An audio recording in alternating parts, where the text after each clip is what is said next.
the term deathcore was made by like fans. That wasn't like what any of the bands considered themselves, especially us, because once that word started going around, it was like bands like Suicide Silence. That's deathcore. It's like death metal, hardcore breakdowns. Cool. And to us, we're like, well, we play like evil, murky black metal tremolo chords and just have chugs sometimes. Like, that's not deathcore.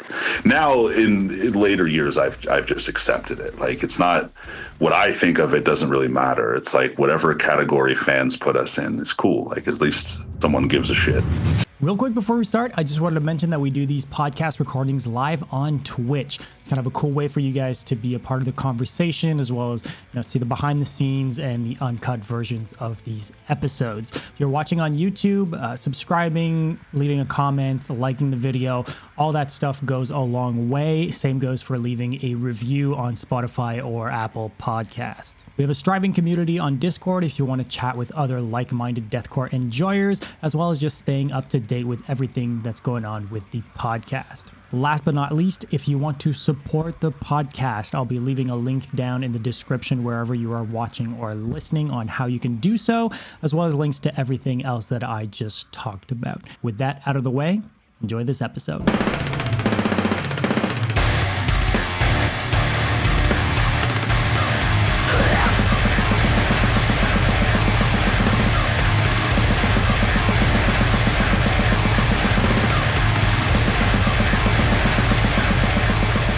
From the tech support over here, how we feeling? How we doing today? Were you having a good day before this?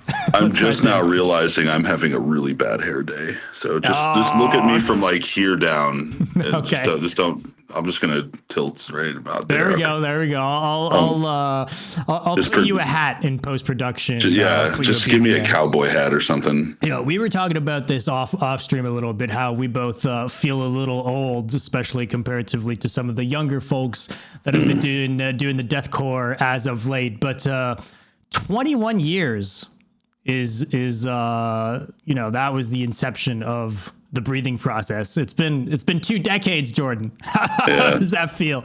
Feels like a prison sentence. I've been been doing a bid for the last 20 years in the deathcore scene, I guess. Now, it's cool, like, because I remember like when I started going to shows and stuff, and like there was all these like older bands in Connecticut that like I really looked up to, like 100 Demons and Death Threat and stuff like that, and Hatebreed, obviously, because they kind of created the scene there, But I never like imagined being like anyone to look at any like me or other bands that started when we did as like the same, And it's cool to see bands now, like so many years later, like visiting that sound again.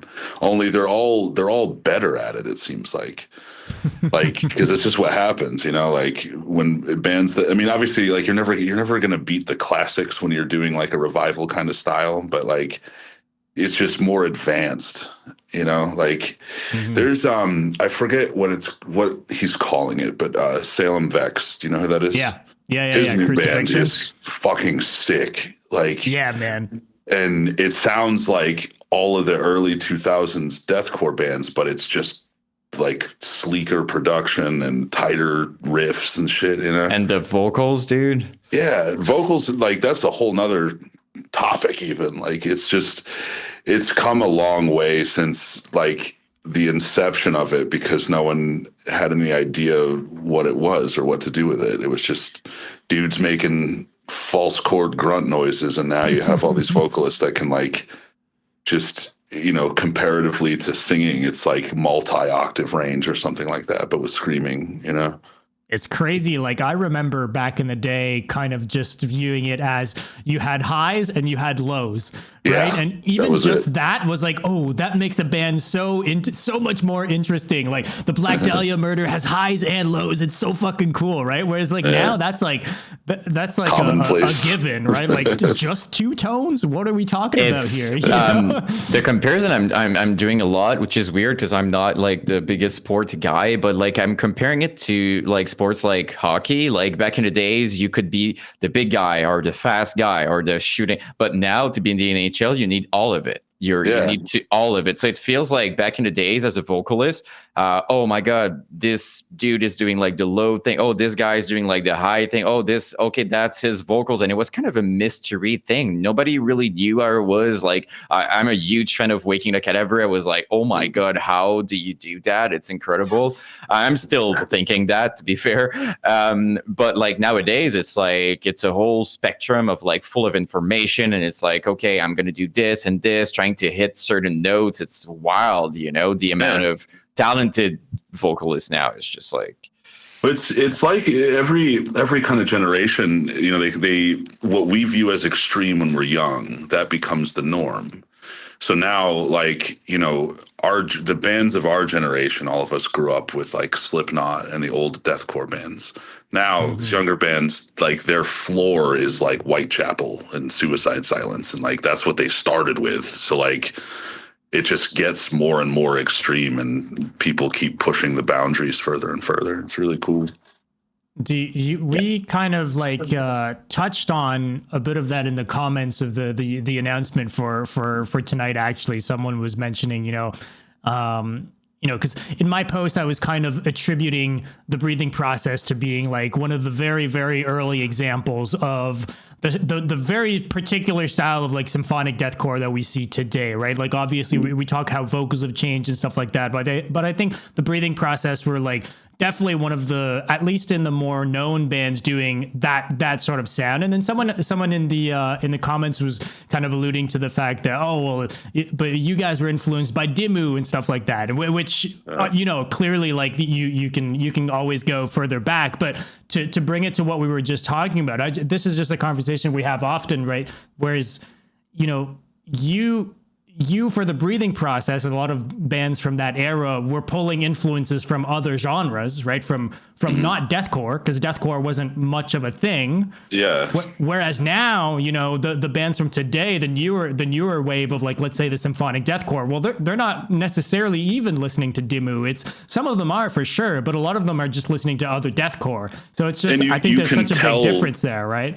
Yeah, you can tell which ones do too. Like, yeah, absolutely. I don't want to like name a lot of bands, but like, like you take a band. It's not shade, anyways. It's just a different approach, right?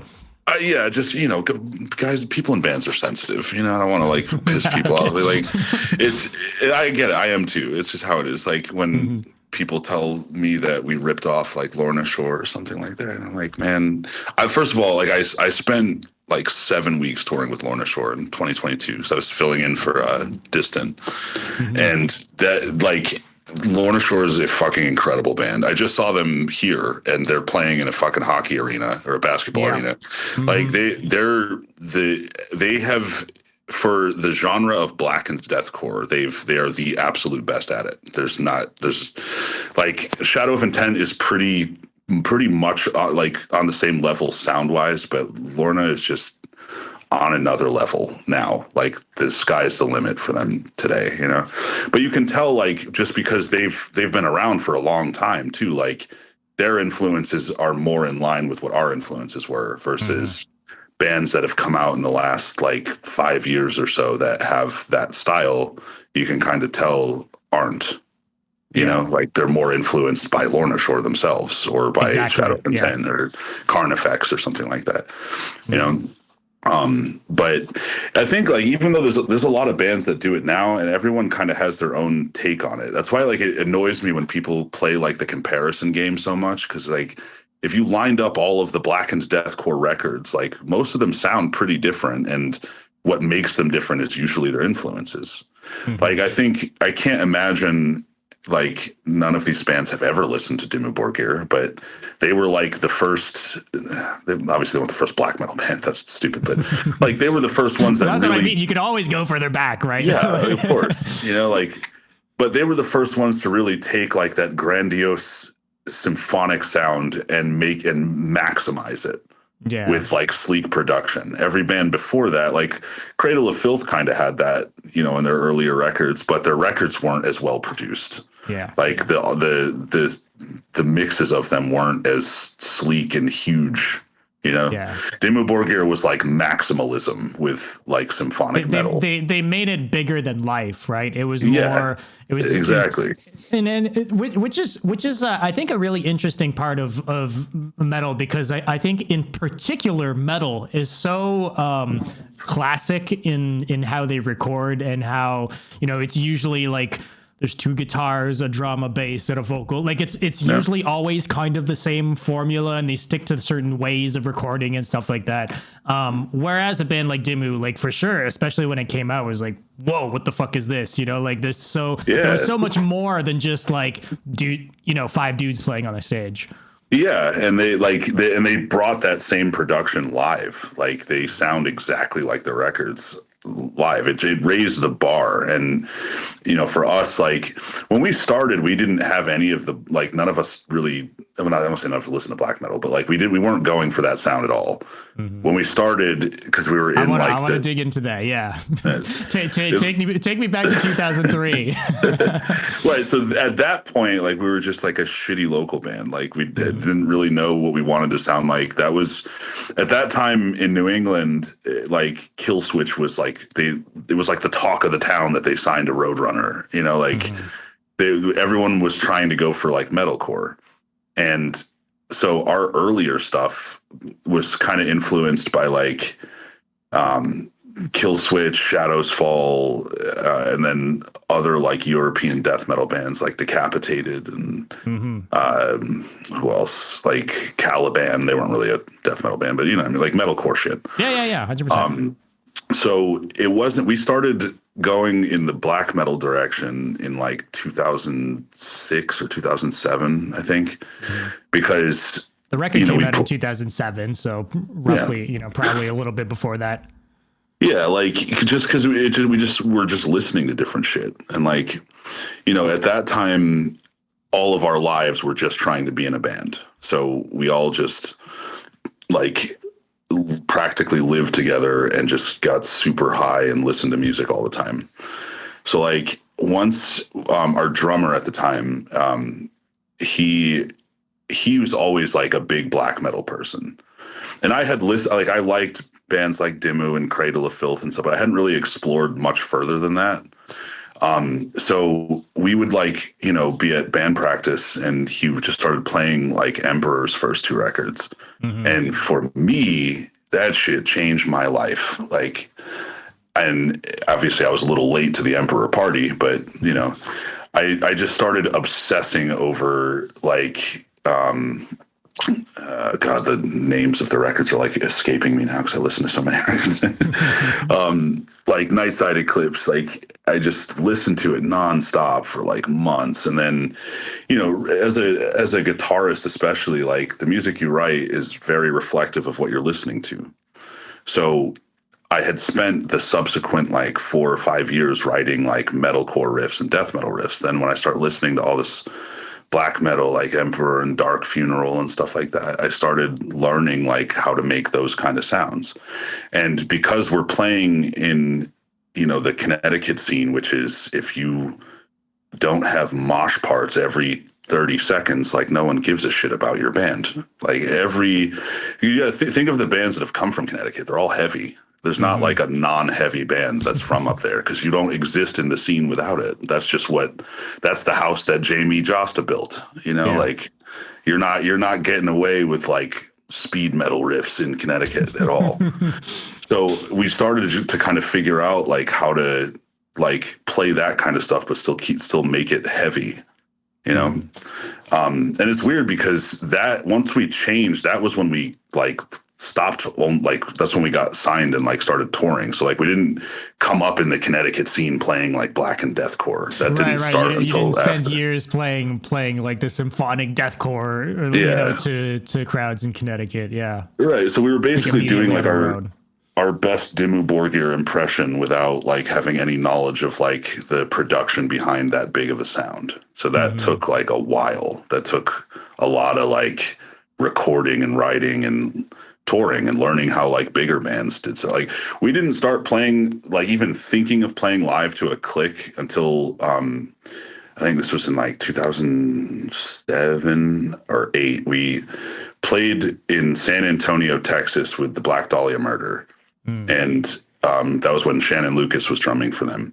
And our drummer at the time was like anti-click, like, nah, it's going to ruin the feel for me. And like, It was a sign of the times. Yeah, that's around the, that like, era. Yeah. That's how most people, the reason why is because there wasn't really an efficient way to run it live at the time. Like there was no it was technology. off an iPod for so many years, you know, if that, like the iPod was like new, you know, that's how old we are, man. You know, like kids now have no idea what the fucking iPod is. Like we used to run an entire live set off that shit back then. So he saw, like, Shannon Lucas was running it off of like a rack module thing that I don't even know what it was now, but I remember them talking, and he just kind of explained to him like, no, it doesn't take the feel away. Like it keeps you on it. And from that day forward, like when we got home from that tour, we weren't on the tour with them. We just played, I think, 2 of the shows. It was like them and Carnifex and 3 Inches of Blood. It was like an old tour they did. But when we got home, it was like, all right, how can we play with a click live? Because that opens a big door of like, we can run more orchestral shit. Tracks. Oh, exactly. This is probably how Dimmu Borgir does it. Yeah, exactly. You know, it was like it was a big moment. Like, we've cracked the code. So then we just started adding more and more of that kind of stuff, and we had a keyboardist then and everything, and yeah, that was kind of how that sound was born. We wrote a song called By Storm, which when I listen to it now, that song fucking sucks. I don't know how we were like, yeah, this is cool. Like, it's just, you know, it's early. It's like when you go back and listen to the first songs you wrote and you just kind of laugh at them because they're like, yeah. Which is a good thing, right? Yeah, like you can acknowledge that you've gotten better, you know. Yeah, but it was the first like song that we wrote that had like any kind of keyboard sounds in it, and we just kept building it from there. And then by the time we were like, we had a more coherent kind of sound with it, that's when we started writing. It was writing that our first album, In Waking Divinity. That's like where we kind of figured out how to make spooky sounds everywhere. You know, we got signed to Siege of Amida like while we were like writing and recording that. Like I'd sent them, I think, some demos of 2 of the songs. Okay. And they were in like this was like right when MySpace first came out too. Like one of our friends made us a MySpace page. We had no idea how any of that shit worked at all. And then, you know, I think the story, as far as I was ever told, because Siege of Amida was based in England, the UK, right? Yeah. They had like Whitechapel's first, like when they Somatic Defilement came out and stuff like that. That was like their kind of flagship band, I think. But the Acacia Strain was on tour in Europe, and the guy that ran Siege of Amida was like their tour manager, I think. Okay. And they had just, I think Vincent had just mentioned us to him at some point of it. So he checked us out, like the demo songs we had on our MySpace, and then messaged us like, hey, we want to release your album. So we were like, Mom, I made it. I'm signed. I'm ready for my tour bus. And we're playing arenas next year. And that's obviously not how that went. But it's funny. It's funny to look back on too, because like Siege, like Soar was like, for me personally, I remember like back in the day being like, they are the label, like for like the specific type of music that I enjoyed. You know, it was like the, you know, Annotations of an Autopsy and like Postmortem Promises and like all these like really, really cool fucking badass like deathcore bands. And like, obviously, like you mentioned, that first Whitechapel record, you know, like, so it's like that, but then you hear stories down the line, or you grow up into kind of see it for what it was, you know, and it's like having a label from the UK that was nowhere near, you know, didn't really have the contacts for much outside of, you know, maybe pressing a CD. It was a different reality, right, than what a lot of us thought, I think. For sure. Like, I mean, we signed just as they were making like a distribution partnership with Ferret Records, if you remember them. They're like Good Fight now. The same guy, Carl, runs it. They were pretty huge too. Ferret in my memory, they were. Ferret was like to metalcore what Siege of Amida was to early deathcore. Yeah. Like they had every big early metalcore band at one point in time cross paths with Ferret Records. I think they had like Poison the Well, they had Kill Switch, they had Blood Has Been Shed, which was our other big influence because they're from Connecticut. That's where we learned the heavy from. There we Like go. I got to see them probably 3 or 4 times at just random small dive bar venues in New England. They were like the world to me back then. I was like, this is no way that they like this is the heaviest shit I've ever seen. Their albums still hold up to heavy bands today, and they're like 20 years old. You know, that's the band everyone wants Howard Jones to go back to, including myself, because one more record out of them would have been cool. What was your relationship with, I guess, the word deathcore, right? Because that wasn't the influence, but then obviously you had some breakdowns, but probably just because of the metalcore, and you know, like what. And it was when does controversial deathcore kind too. of come into the picture, and what was your guys's like? Really, did you guys not want to be considered deathcore? Like I know a bunch of bands from back then that was kind of the case. Yeah. So to us, like when we started kind of getting out into the national scene, which at that time the only band that was really doing real tours was Suicide Silence. And when they came out, like they took over, everyone loved them because it was like just unheard of. It's like death metal, but heavier and fast and abrasive. And Mitch was like a giant amongst men, you know, like, we played their first tour ever. They played in Connecticut. I think we opened, and it was in like a VFW hall, and there was probably 30 people there, maybe.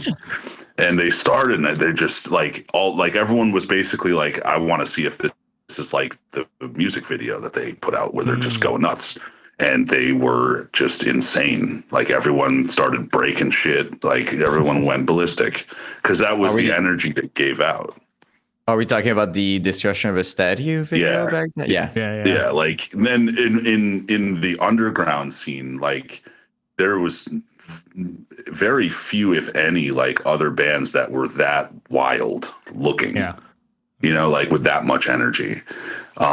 Maybe like the early Norma Jean was probably the only other band I've ever seen that was like that crazy. Yeah, but like, that was like a different style, right? Like you go towards like the Chariot and stuff like that, and you know, like you've got like it's a different section of that even was kind early of like Underoath. Even early Underoath, they early Underoath was like nuts. Well, you guys played with like I saw a show. It was some fest thing. It was like you guys and Underoath and like Alexis on Fire in like 2003. Whoa. Yeah, that was at Fat Cats. That was like so. Kill Switch Engage's Fixation on the Darkness video.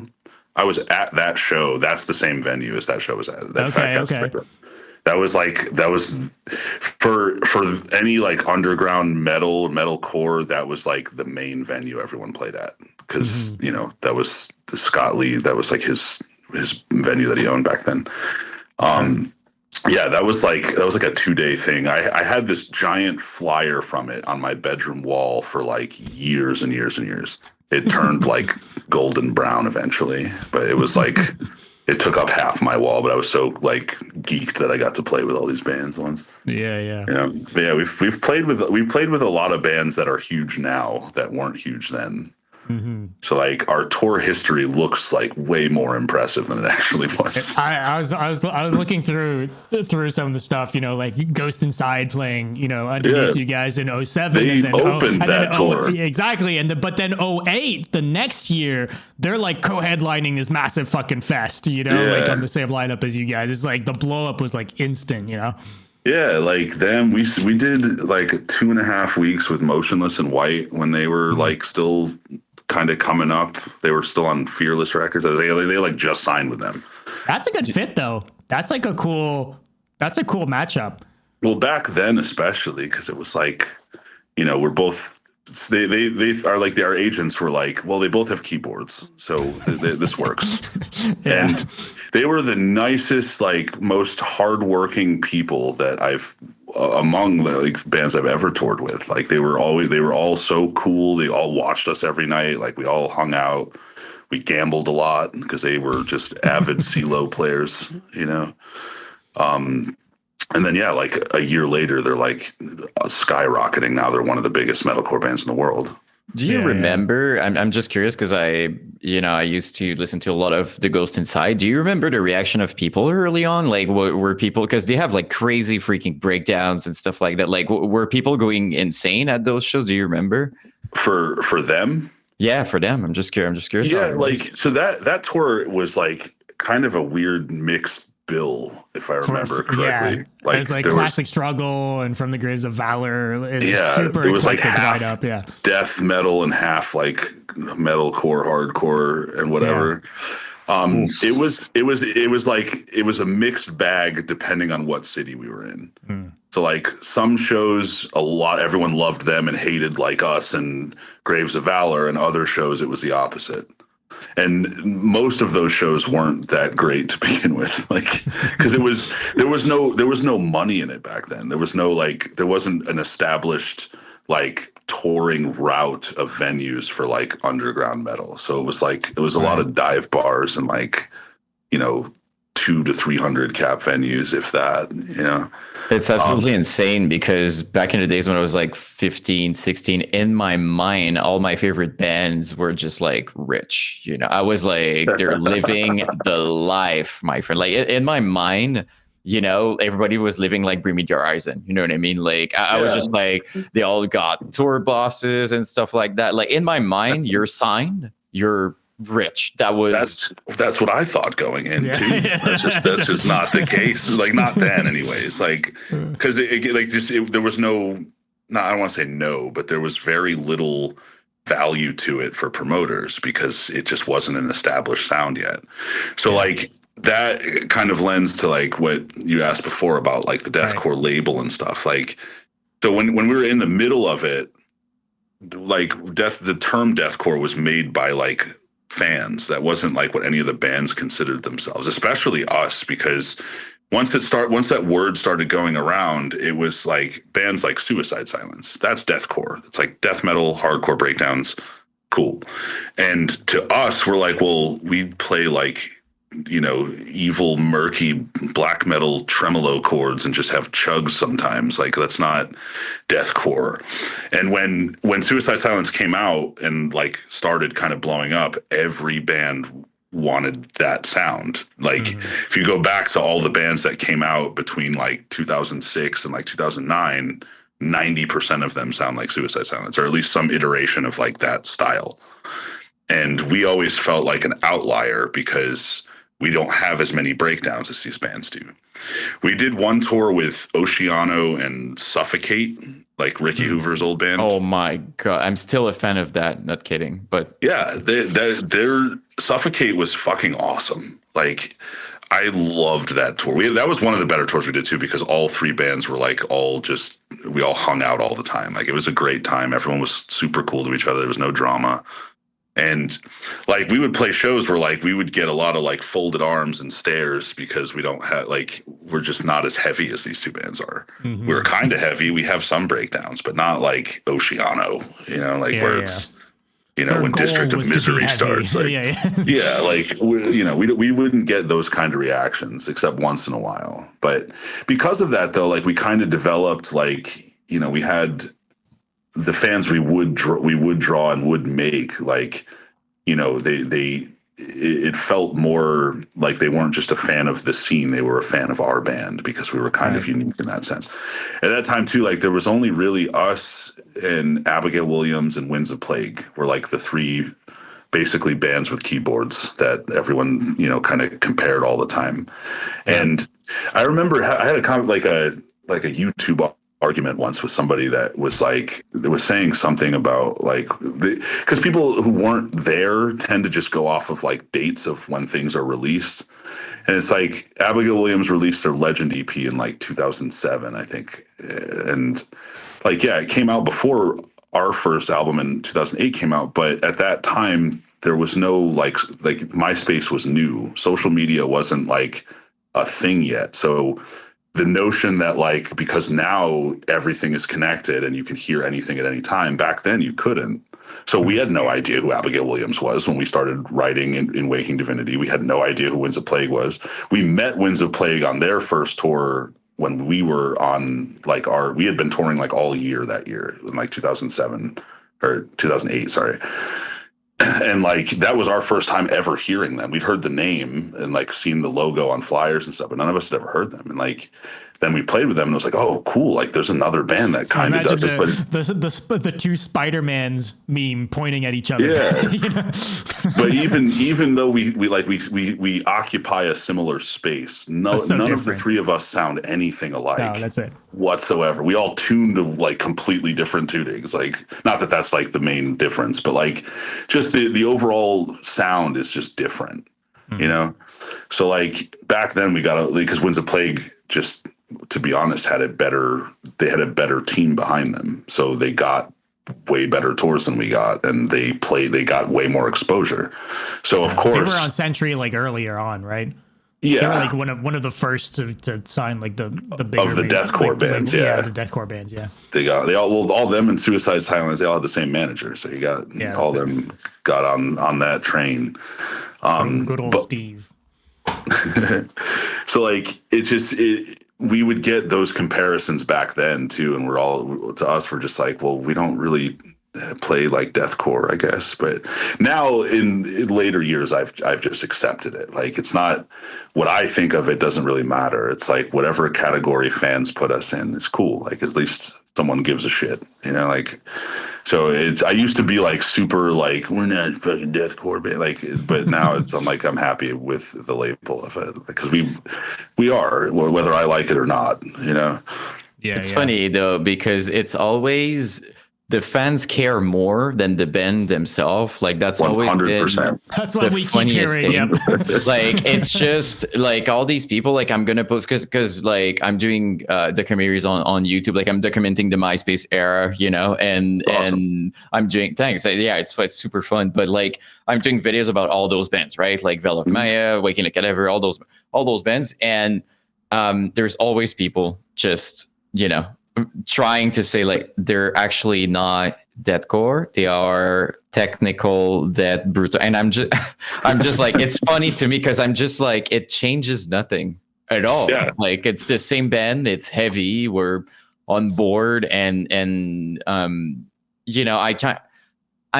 I understand what happened with your band because I'm sure you guys had real death metal fans too, right? Yeah. Like, okay, so death metal fans were not the biggest fans of deathcore early on. Even today, they have a hard time. So, but back in the days, it was like rejected, and I won't even get into the metalcore stuff because that, but for them it wasn't even part of metal, like right. the crabcore, metalcore, attack, for them it was like a big joke type thing, you know what I mean? but deathcore, even Suicide Silence was hated for that. Mm-hmm. But you guys, it's very interesting because you were in the middle. It was kind of, it could have been considered like true death metal as well, you know what I mean? But did you remember if being associated with deathcore kind of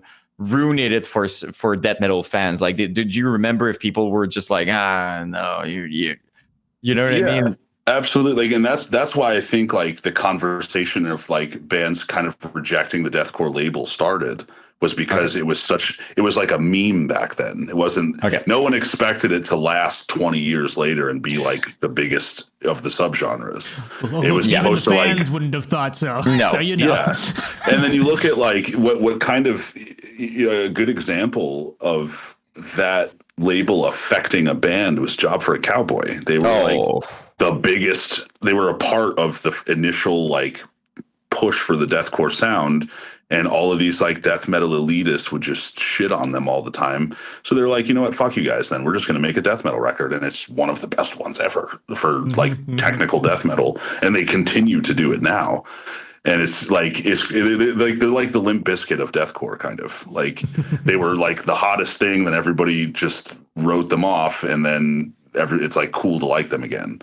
Yeah, and it's special because even when they did some amazing death metal albums, death metal fans were still giving them shit for one EP. They never won. One EP.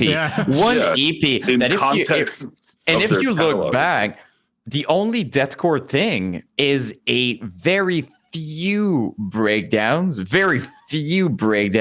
and some big squeals here and there. That's the only big deathcore elements. But if you look at the Doom EP, it's really it's super death metal. Like it's still so it was crazy to me to see that they not change, but like they went full death metal. But even then, death metal people were just like you're deathcore. I honestly think that they would have been maybe bigger and more accepted staying deathcore as you know it. So do I. I mean, it's like they made obviously way better music, I think, as a death metal band than they maybe would have as a death if they had stayed more in the deathcore direction. But like just in context of their entire catalog, they have one old ass EP that kind of sounds like deathcore, and then a bunch of technical death metal. They should have never been polarized like that to begin with. Like you listen to any band's first record, it's like usually not nearly as good as what comes after because it takes a while for a band to like iron their sound out.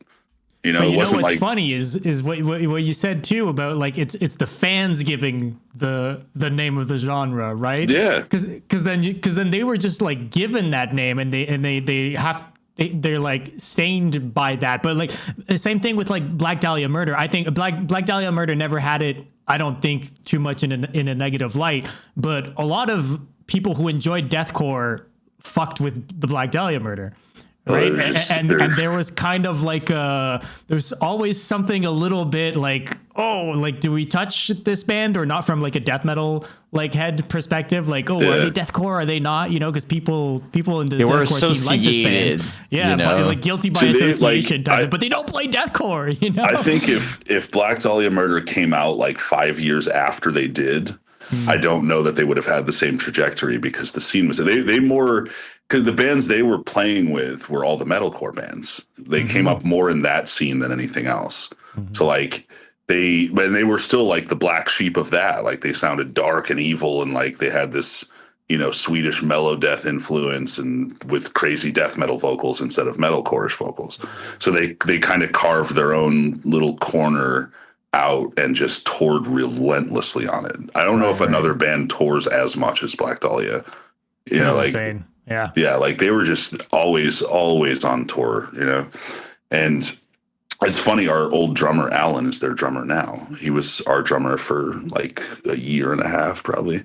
It's funny too, because like when they made that documentary when he first joined, and I always forget his Mike, I think, the guy who sings now. Like there's a funny scene where he's like, I found Alan in a field in Wyoming on acid or something like that. And it's funny to me because like I found Alan in a field in Wyoming, like on MySpace in 2008 when he was like a 17-year-old kid. And he just sent us a video of the harvesting, and we needed a drummer for a tour that was like 8 weeks long. Yeah. And he just shipped his drums up and flew to Pittsburgh. And we were just like, hey, dude, and shook hands and practiced for a couple days and went on a tour. Yeah. I mean, back then, it's if someone's sending you a video of them playing those sort of drums, because it's pretty fucking fast and filled with fills and crazy shit. If someone's able to play it, you're probably just like, all right, come on over. Let's do this. Being able was a statement. Back then, dude, there weren't that many people doing those kind of chops. Well, that and like trying to find a drummer that wants to tour for like no money it's hard to find a drummer within 100-mile radius of you to begin with. Yeah. Like I work at Guitar Center part-time, and I tell kids all the time, put the guitar down and start playing drums, because there's just not enough. There's too many guitar players in the world. We need drummers, you know. There's one drummer for every 20 local bands. He'll have no shortage of gigs. It's one of those things too, it's so intimidating to start playing drums, because like it's, first of all, you can buy a guitar for for $100 I could find like a guitar that to start makes sense. Buying a drum kit first, just that in itself, without really knowing what you're gonna do with it, it's already like, it's a few $1,000s if we're honest. So that, and then when I say intimidating, is playing that.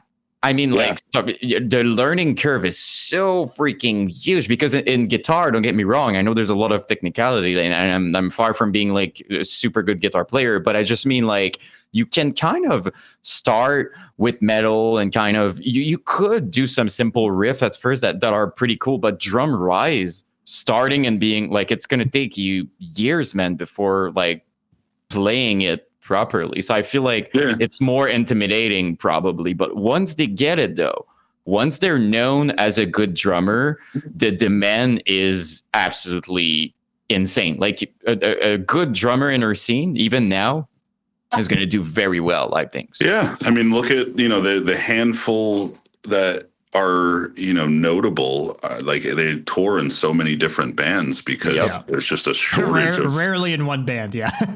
Like, or they're in one band, but will tour with another one or fill in for other ones. Like, a good example is like Chase Westmoreland. He's a good friend of mine. I've known him for years and years. I think it's safe to say that he's been my favorite drummer for absolutely. Fucking ever. You toured with him in Burning the Masses, right? Yeah. So that tour, right? So the drummers on that tour, you had Chase, you had Alan Cassidy, and Samus was playing with Abigail Williams at the time. That's so sick. I forget the other two drummers that were on there, but those were like the three like big ones. And Chase was young, and Alan was really young. And Chase was playing Burning the Masses on a 4-piece kit with 2 cymbals, and just destroying it every day. Like Samus, as good of a drummer as he is, was watching Chase Westmoreland and was like, dude, you're fucking an animal. Like, he's always been good. And it's just like, he's one of the drummers that is capable and available to tour, and that he tours with all these bigger bands because it's really not easy to find one that is that capable and that professional. Like everyone wants, I say this all the time, like everybody wants to be in a touring band until it comes time to be in a touring band. Until they do, yeah. Like that lifestyle, as much as people like, think it's great. And it is, like, there's a lot to it that's worth it, but it's hard. It's work. It's very much work. And it's a lot of physical and emotional strain. And it's very straining on relationships at home to go hop in a metal tube for months and months at a time and go grind it out for years and years until you finally land a gig that like is paying like really good money. Nowadays, deathcore pays crazy money. It's like it's the same as like what we would have viewed like the big metalcore bands as in like the earlier 2000s or mid 2000s. Like, you can make a really good living in a deathcore band now if you get big enough. Yeah, but like, would it be because I'm not exactly sure of like to which extent, but like I feel like you have to be almost Lorna level to really be extremely comfortable type thing. Like, because I feel like if you're kind of in the middle, you know what I mean? Like a good touring band, like I don't want to name, out of respect, I won't name bands and stuff, but like a middle band, like you're popular within the scene. I feel like you're probably just kind of just, you're okay, you can pay your stuff type thing, you know what I mean? Like, but as you said, I feel like it's the possibility you could get to a higher level. Like if we're talking Lorna or even I would say Shadow. I mean, I'm pretty sure those guys are doing super well. They're also independent, so they make all of their own, like all their money goes to them, which is those great. are choices, right? That's like, a lot of work probably, but very most certainly. But Chris is a busy man.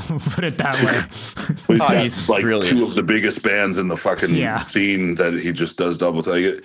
You have to like people. A lot of bands, I feel like, look at those examples and like obviously, yes, it's if you're able to do it, it is nowadays because of social media and just the sheer like ease of releasing music.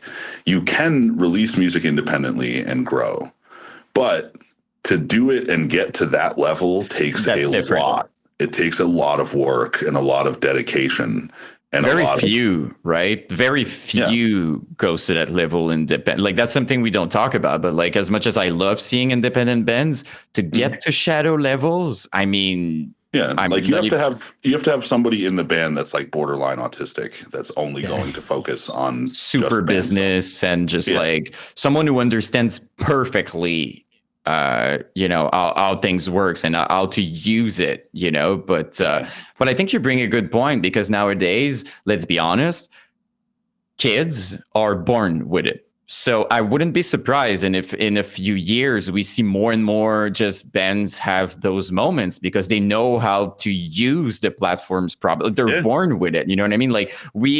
But I mean, I like to think we're pretty good with it. Like with my platforms, personally, I kind of and for God's sake, like I saw the beginning of MySpace. So imagine kids born with a freaking iPad in their hands who all they do is understand algorithms and how it works, and they're on TikTok and they see the success. I'm sure in a few years it's going to be more, exponential. We see independent artists just doing their thing. So. Yeah, because Right, we're yeah, still like just like a bunch with of boomers trying to figure it out right now at the top. Yes. yeah, like I try to Yes. use like TikTok, and I'm just like, what is this shit? I can I scroll don't videos. like it. But I don't know about you. I'm just not the biggest fan of the platform. I me love either. that, but I love what it does for people, because I know some people Yeah. are making a living. It's cool, but the platform itself, I'm just like, I don't know. And maybe it's my age at that point. Maybe it's just me being like, okay, I'm past. The app layout makes me anxious. Yeah. Like it's just there's too much going on, and it's so like I'm sure but to kids it's super easy, and that's a good Yeah. point. Like it's kind of similar to like what I said earlier about like kids now are influenced by way more extreme sounding bands than what we were at that age. Yeah. So the same with technology. Like they'll grow up in a world where TikTok is like commonplace, and you learn how to use it super young. You learn how to take advantage of it when you start wanting to be in like a band that does things. It's a possibility. It's crazy to me that some kids right now could be like people with, I don't know, they're 15, 16, and their parents or people are just like, hey, what are you going to do in life? And already at 15, 16, they have a good amount of followers, and they're just going to be like, oh, I'm going to be a content creator. And it's a real possibility. Like, it's really something you can, you can do. So it's one of those things. Like us, it was, if we're talking about music specifically, back in the days during MySpace, if you're not signed, you're nothing, basically. Yeah, and that's like that's why I thought like whenever we got signed, like, oh my God, I'm ready for my bus and my cocaine and strippers and stuff like that. Like, bring me your eyes, and you know what I mean. Yeah, like it's just not it's a leg up from a lot of other things, but nowadays with how easy it is to upload your own music and distribute your own music for dirt, like you can upload an album with like DistroKid for like under $100, and you get all of the streaming revenue from it. But it's the being on a label, like it still has its benefits, like because you have bigger brand marketing than creating something from scratch. Like you have an already established brand that official already has videos followers. and like it's a lot easier to, like, when you release something on YouTube through a label page versus on your own, you get a lot more exposure a lot faster. They have like marketing plans and stuff like that, and to do it independently, like you have to learn all that stuff. Yep. Like, not just read like listen to a random YouTuber explain it. Like you got to really understand what to target and how to create an audience. And you're a business owner, basically. Yeah. If you look at it.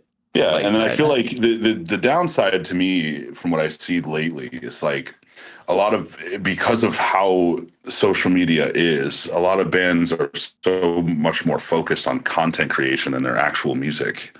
Yeah. And like, because you have to, it's like, it sucks.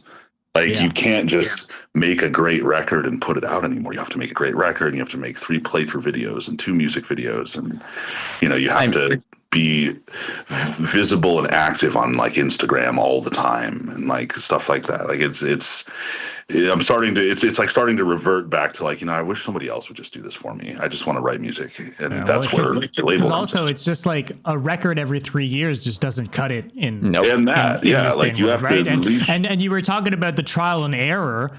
you trial and error once every 3 years, like if you bomb on your self release because you didn't know what you were doing, good, like, tough luck until the next one. Like that's a long time most of the time.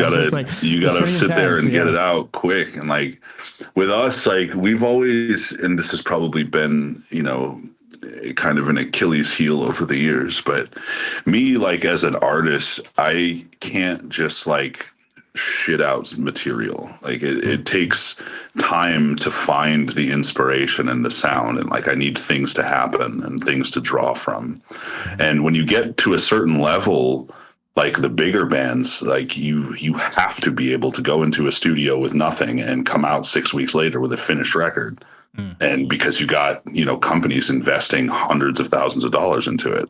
Competition too, right? Like you see all the other bands in your, in your style, just putting up some music all the time and doing it. So you don't have a choice, right? Like it's just, that's the business. And like, it's hard because even, bands in that are bigger in the genre that have like the backing to be able to just do music, like to just live in the studio, you're still a person who has to get inspired and create something. And, I have a home studio, so like I sit in here all day long, and not all day long because I do work. But, like any waking moment I have of free time, like is mostly spent writing music. And half the time it's just dead end riffs that will never go anywhere, but I think they're cool because I'm super baked and I'm like, oh, this sounds sick. And then I listen to it the next day and I'm like, what was I thinking? But it's like just that alone, like, the amount of that material that actually gets formed into a song, it's like a very small percentage. And you have to spend a lot of time mowing through like trash riffs before you find the ones that actually stick to something. So like, it's just the emphasis on content creation now, I feel like is starting to affect the products that come out. Not with everybody, but with, any genre, like it starts to get stale after a while. And nowadays I feel like that's why, or part of why. Yeah, and I'm sure now with a label, it's like a common conversation, the content creation, right? Like let's say you're assigned to a label. I'm 100% sure that there's this conversation of like, hey guys, we want you, it would be great if you can post a little more on your social, you need to do this and stuff, as opposed to back in the days, which I guess the conversation was all about, play shows, do your music, do your the focus was there, and you had on tour of as course much as you can.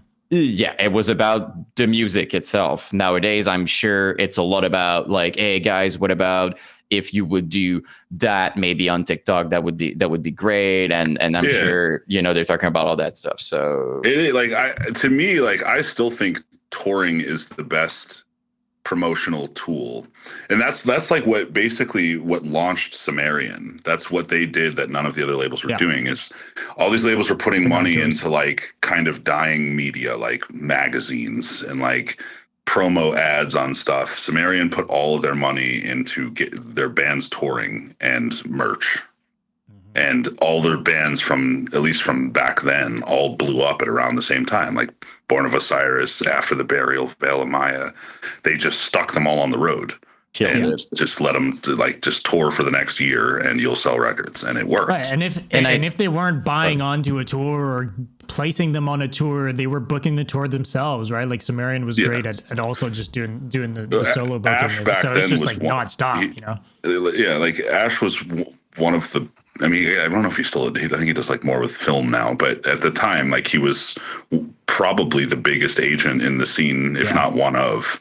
So he had a lot of it was a really smart business. Like he had a lot of leverage to get his bands on the road with bigger bands, and it helped them all grow really fast. And even in today, that is still like a model that works. If you tour enough, like you'll get recognition and you'll get fans, you'll sell records.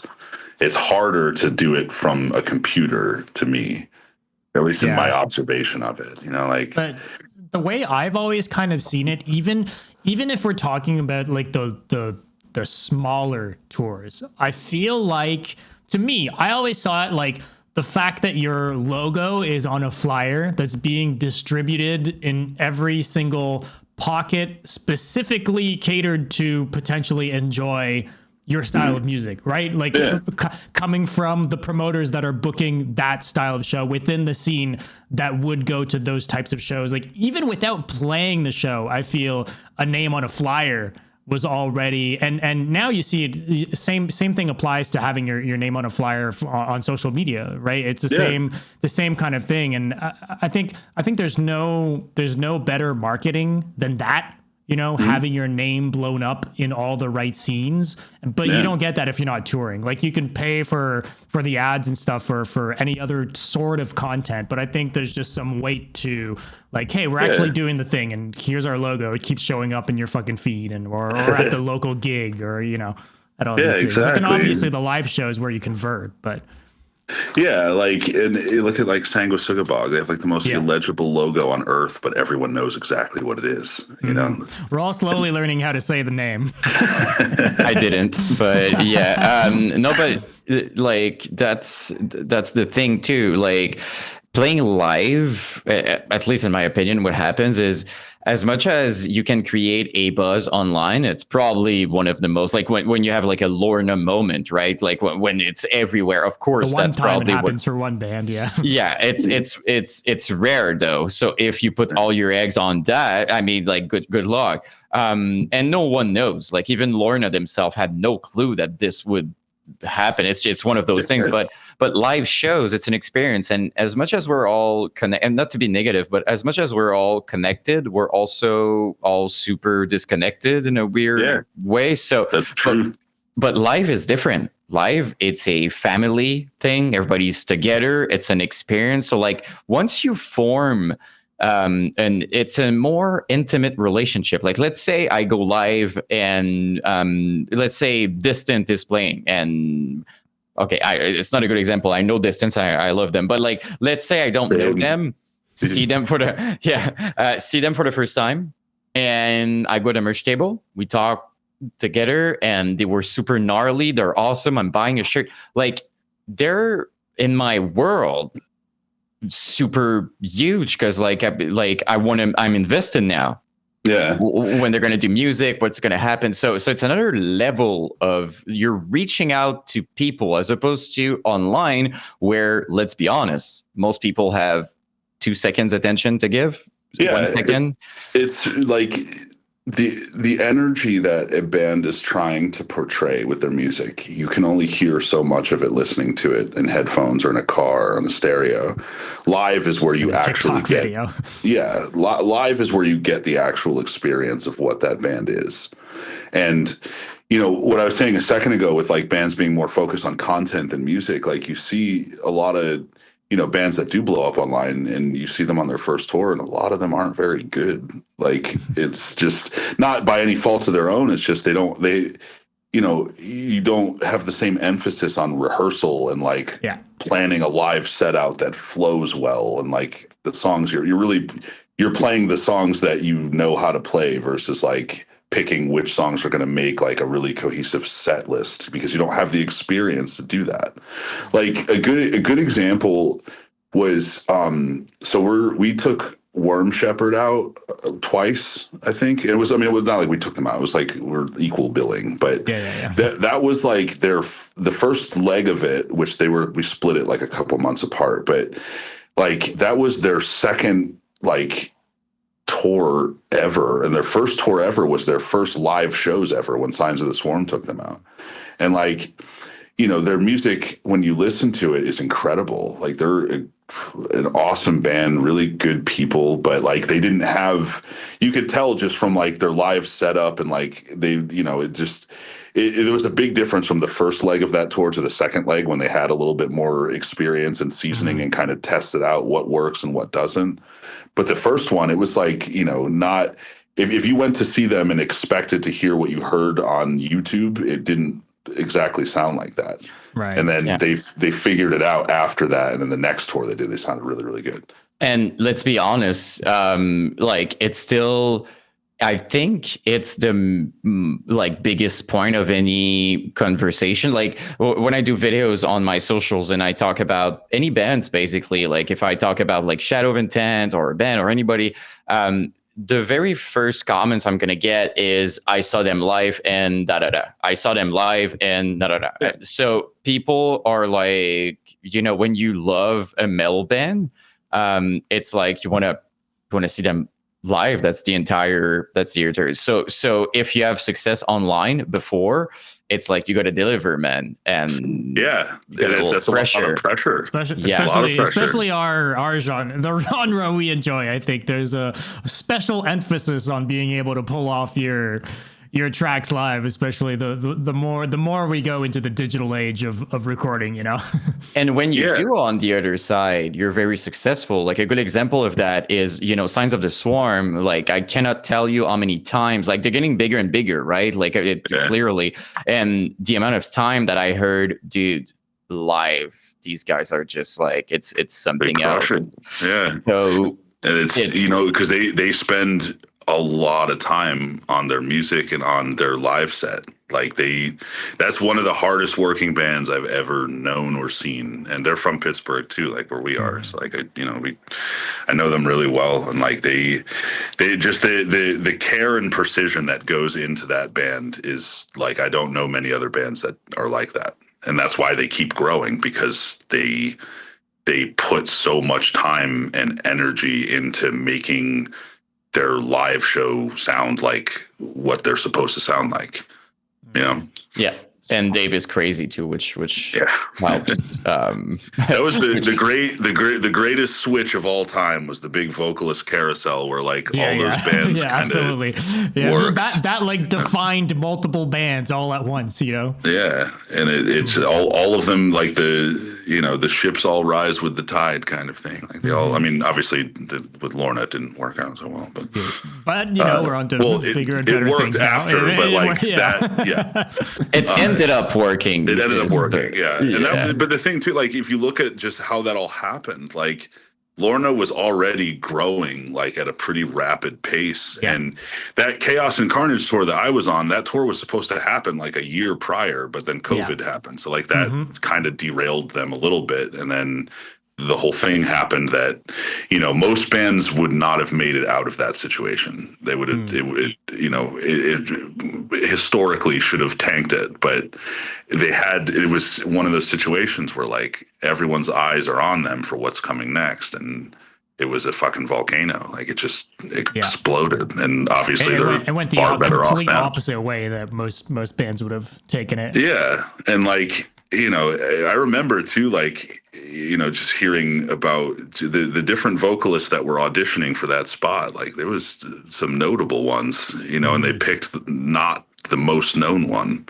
Yeah. And that ended up being the one that, look at him now. Like Will is like a fucking icon nowadays. And I just want to say something too. I don't, because I post things about Will, right? Like I love to do these things like vocalist highlight type thing, and I put like certain moments of that vocalist live in the row just to show and I did one with Will, and I mean, you saw it. Like it's absolutely insane the sounds he's making. And every single time every time I see like bad comments, I'm like, I understand that you have different opinions, but like Will is like the most likable person I've ever seen in my entire life. Like you cannot, like, no ego, just cool. He's even freaking drifting. Like there's nothing you can find really negative, and people somehow, anyone that has a negative word to say about Will Ramos is jealous that they are not for sure. That's for sure what it comes down to. Like for sure. He's so every like bands. There's my really, 5-second clip. Thank you, Jordan.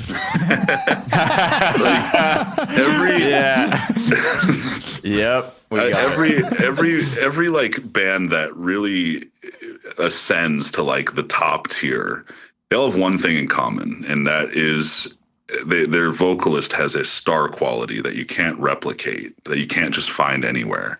Look at Mitch, dude. Mitch had that. Like if you ever, I met Mitch like two or three times over the course of like, his time with them and everything. And like, he was the center of every room. Like you couldn't, there was no, there was like nothing else there whenever he was there. And Will is like, I got to spend a good amount of time with him, and he's exactly the same. He's the same on stage as he is off stage. Like he's not It's not fake. He's not pretending. Like, he's just that charismatic of an individual, and that's why it's so easy to draw attention to. You know? Yeah, I don't know. I'm not sure why. Like, I think it's what you said. I think there's a lot of insecurity and stuff like that, and obviously jealousy or whatever. But Every shitty local band vocalist doesn't like Will Ramos. That's pretty much I mean, exactly. But like but it's funny to me because, for example, like I'm doing vocals personally, and I know Dom is doing it too. But like, I think like it's doable to admire someone and to recognize their talent, and it doesn't take anything away from you. You can grow or anything. You can, like, you can practice and get there if that's what you want.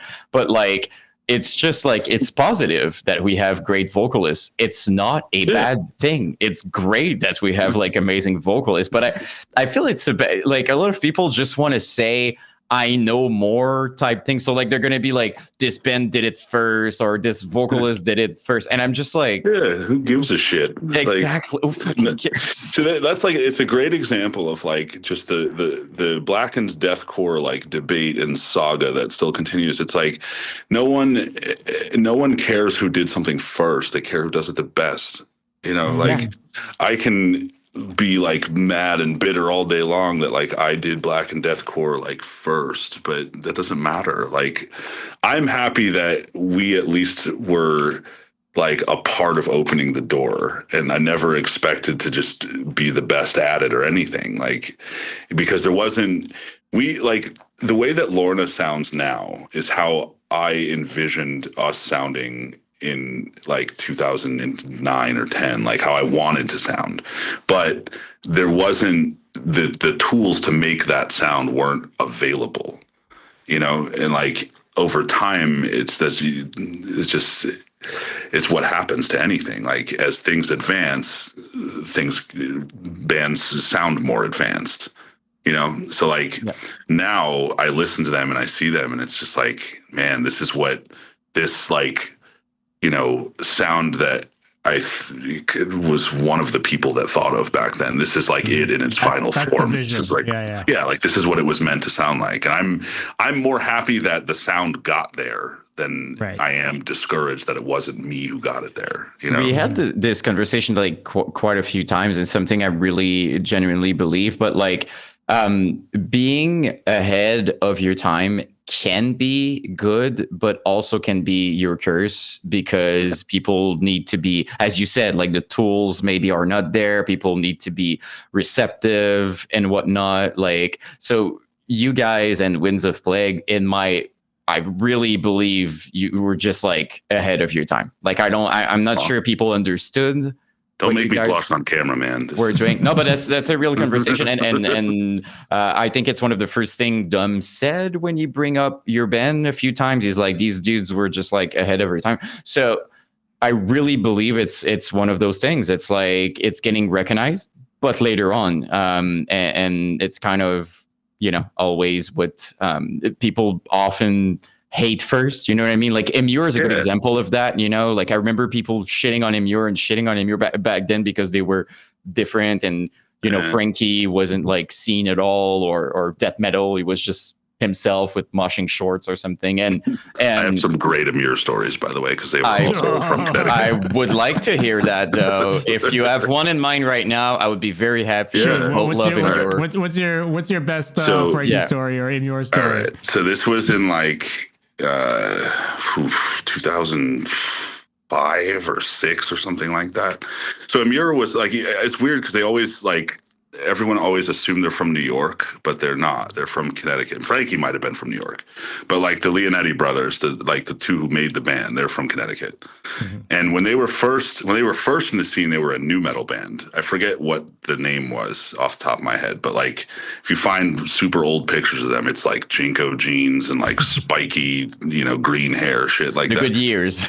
Yeah. So once they started switching into like the kind of hardcore sound, they were like coming into the scene that we were like already established in. So there was this hall show, and this was like every Connecticut show back then. The whole scene was in VFW halls. There was no like venues that like had hardcore shows, metalcore shows. They were also all like completely mixed genres. So you'd have like hardcore bands, you'd have metalcore bands, I would say, not death metal, and metal was not in that scene at all. And there really wasn't any death metal bands back then, maybe a one or two. So you'd have like hardcore bands, metalcore bands, grindcore bands, but grindcore to us up there was different than what people associate it with everywhere else. Like it was more like, do you remember like the old screamo bands like Orchid and like Yeah. Page 99 and shit like that? I Like don't know that one. Okay. The Majority Rule was another one that was really good. It was like melodic, but with blast beats and like super high pitched screaming. Like we would call that either screamo or grindcore, even though obviously it's not. Like grindcore to me now is like Cephalic Carnage or something like that. But to us in New England, we all for some reason called them grind bands. So it would be like there'd be like 15 bands on one bill. The show was run by like a 16-year-old kid whose mom rented a hall or something. So Imur was on it, and there was no order to like when the bands were supposed to play, really. Like there kind of was, but it eventually became like Lord of the Flies, where like bands were just like, no, we're playing next, like you know. So Imur was trying to go on when the promoter kid told them they were supposed to go on, and there was this other hardcore band that I also don't remember the name of, but they were like more they were bigger in the hardcore scene. Like the people in the band were like friends with everybody, you know, like they had more clout than Amir at that time. The home team. Yeah, Amir was like these new jacks that like no one knew or cared about in a sense. But like we knew them because we played with them all the time. We were always cool, always friends. So there was like some confusion over who was playing next, and this hardcore band basically like muscled them out of the way, like in terms not physically, although it almost got to that point. But they were like, "Nah, we're playing now. Fuck you." And because Amir like lightly argued back, like, "Well, the promoter told us we're playing." Like it wasn't confrontational, it wasn't ignorant. It was very like, "What do you mean? Like we were told we're playing now?" This hardcore, they get on the mic, they're like, "Yo, fuck this band," like, you know, like they just talked all kinds of shit on them. And then from that day, the hardcore kids were like, "Yo, Amir can never play Connecticut, or we're beating their asses." What? It just turned into like it snowballed into like this huge thing for no reason, like for the dumbest shit on earth. And a week later, we were playing. This is the funniest bill too. We were playing in New Haven, Connecticut. It was us, Amir, and Last Chance to Reason, if you remember them. That's the singer from The Contortionist. That was his old band. Okay. So it was the three of us, and there was a hardcore show down the street, and like all these dudes showed up like outside of our show to fight with Amir. Just because because they were playing a show after they were told that they can't play in Connecticut anymore. So from that point, Amir started playing outside of Connecticut. They didn't play Connecticut for like years after that. That's crazy, dude. After about 9 months, they got signed to Victory, and there was this like back when there was message boards, like before social media, like that's where everybody talked, was like there was a website that everyone in the scene went to with their little username and posted on message boards. Everyone in Amur changed their name to like Frankie signs with Victory Records, Ben signs with Victory Records, and they just were trolling the whole Connecticut hardcore scene over it. And it was a funny example of like they basically got kicked out of Connecticut, and it ended up forcing them to have to tour and get bigger, and then they got huge. And none of the bands that hated them back then ever did anything. Yeah. I was about to say that. I was about to say that specific hardcore bit. I would be curious to see where they're now.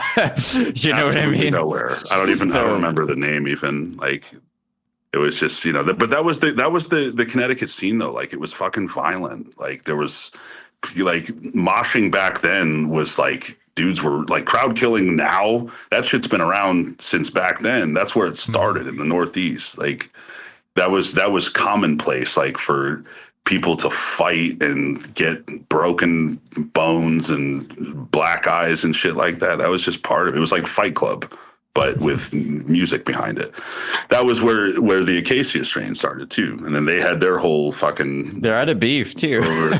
Yeah, but and I've known Vincent and the Acacia Strain since they started. They were like one of the first bands we ever played shows with. And like if you go to like returntothepit.com, there's like old ass pictures from 2003 and 2004 of like, you'll see like me as like a teenager. That's where I found. I made a post today about tonight, and I found I took some pictures from there for you. You'll see if you look at some of them, you'll see like Vincent in there like moshing sometimes. Like I've known them forever. Like I've always been like an Acacia Strain loyalist, And as a New England scene historian, I can absolutely say the Acacia Strain had that sound before anybody.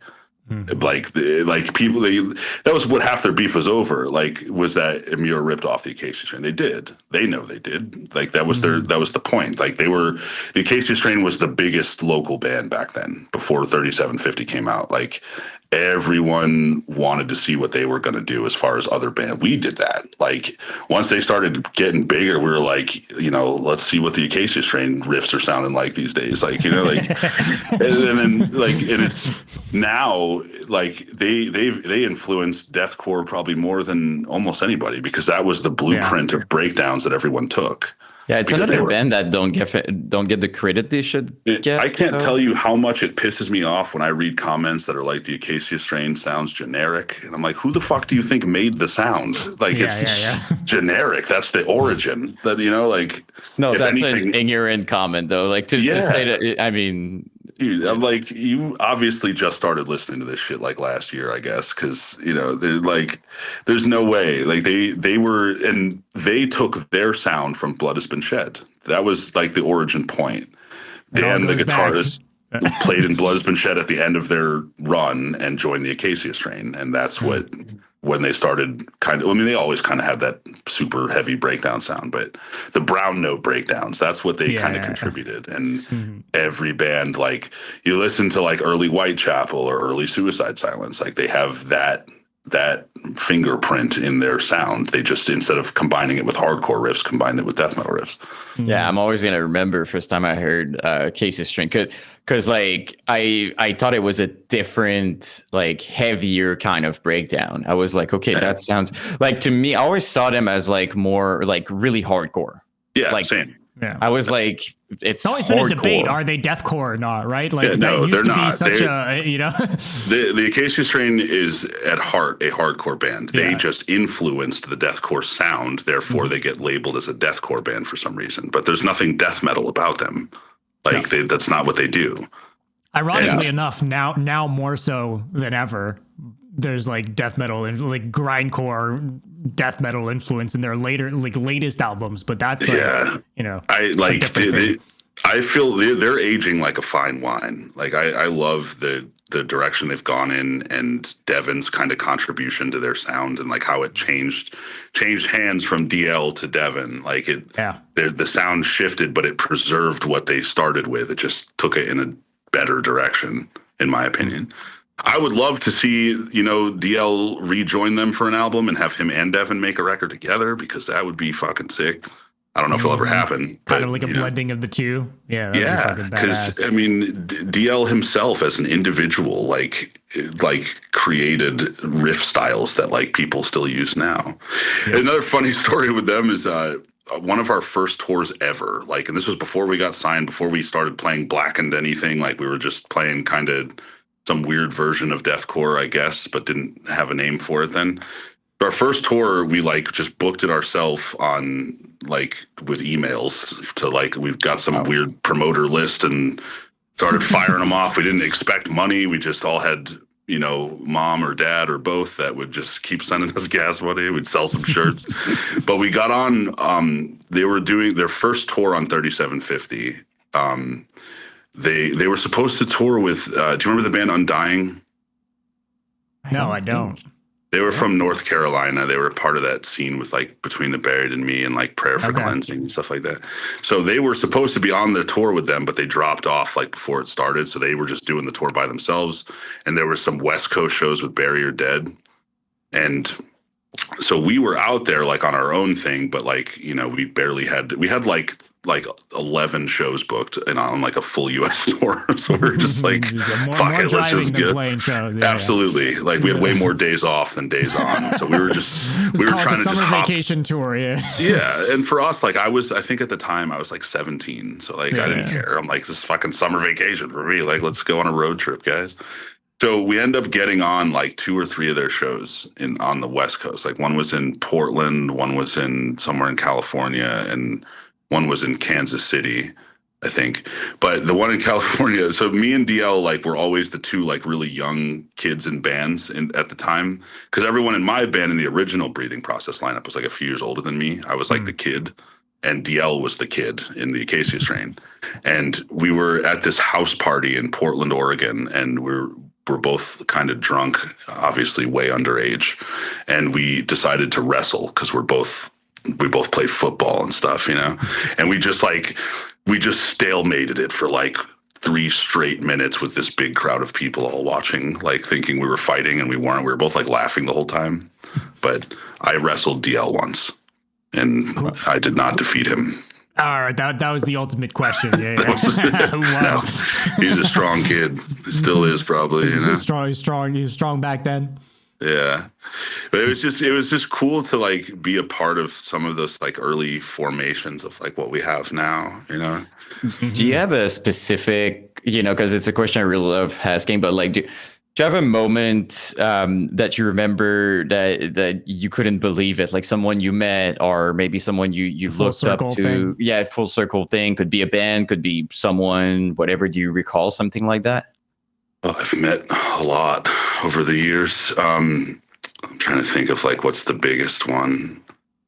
Almost like nervous moment, you know what I mean? Like you're just like, oh shit. So in like I want to say 2010 or whatever year Winds of Plague did the Mayhem Festival. So our original keyboardist Elena left, and she joined Abigail Williams for like a few months and then joined Winds of Plague. So I got when they played in Connecticut, I went to go, you know, hang out with Elena or whatever, because I hadn't seen her in a while.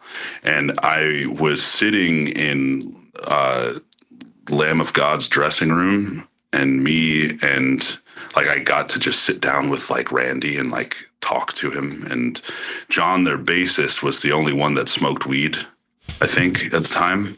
So I sat there, like I got to watch them like side stage, and then after their set, me and him just sat on their bus and just smoked joint after joint after joint. And I got to like pick his brain for like 2 hours about like what this level of the music industry is like.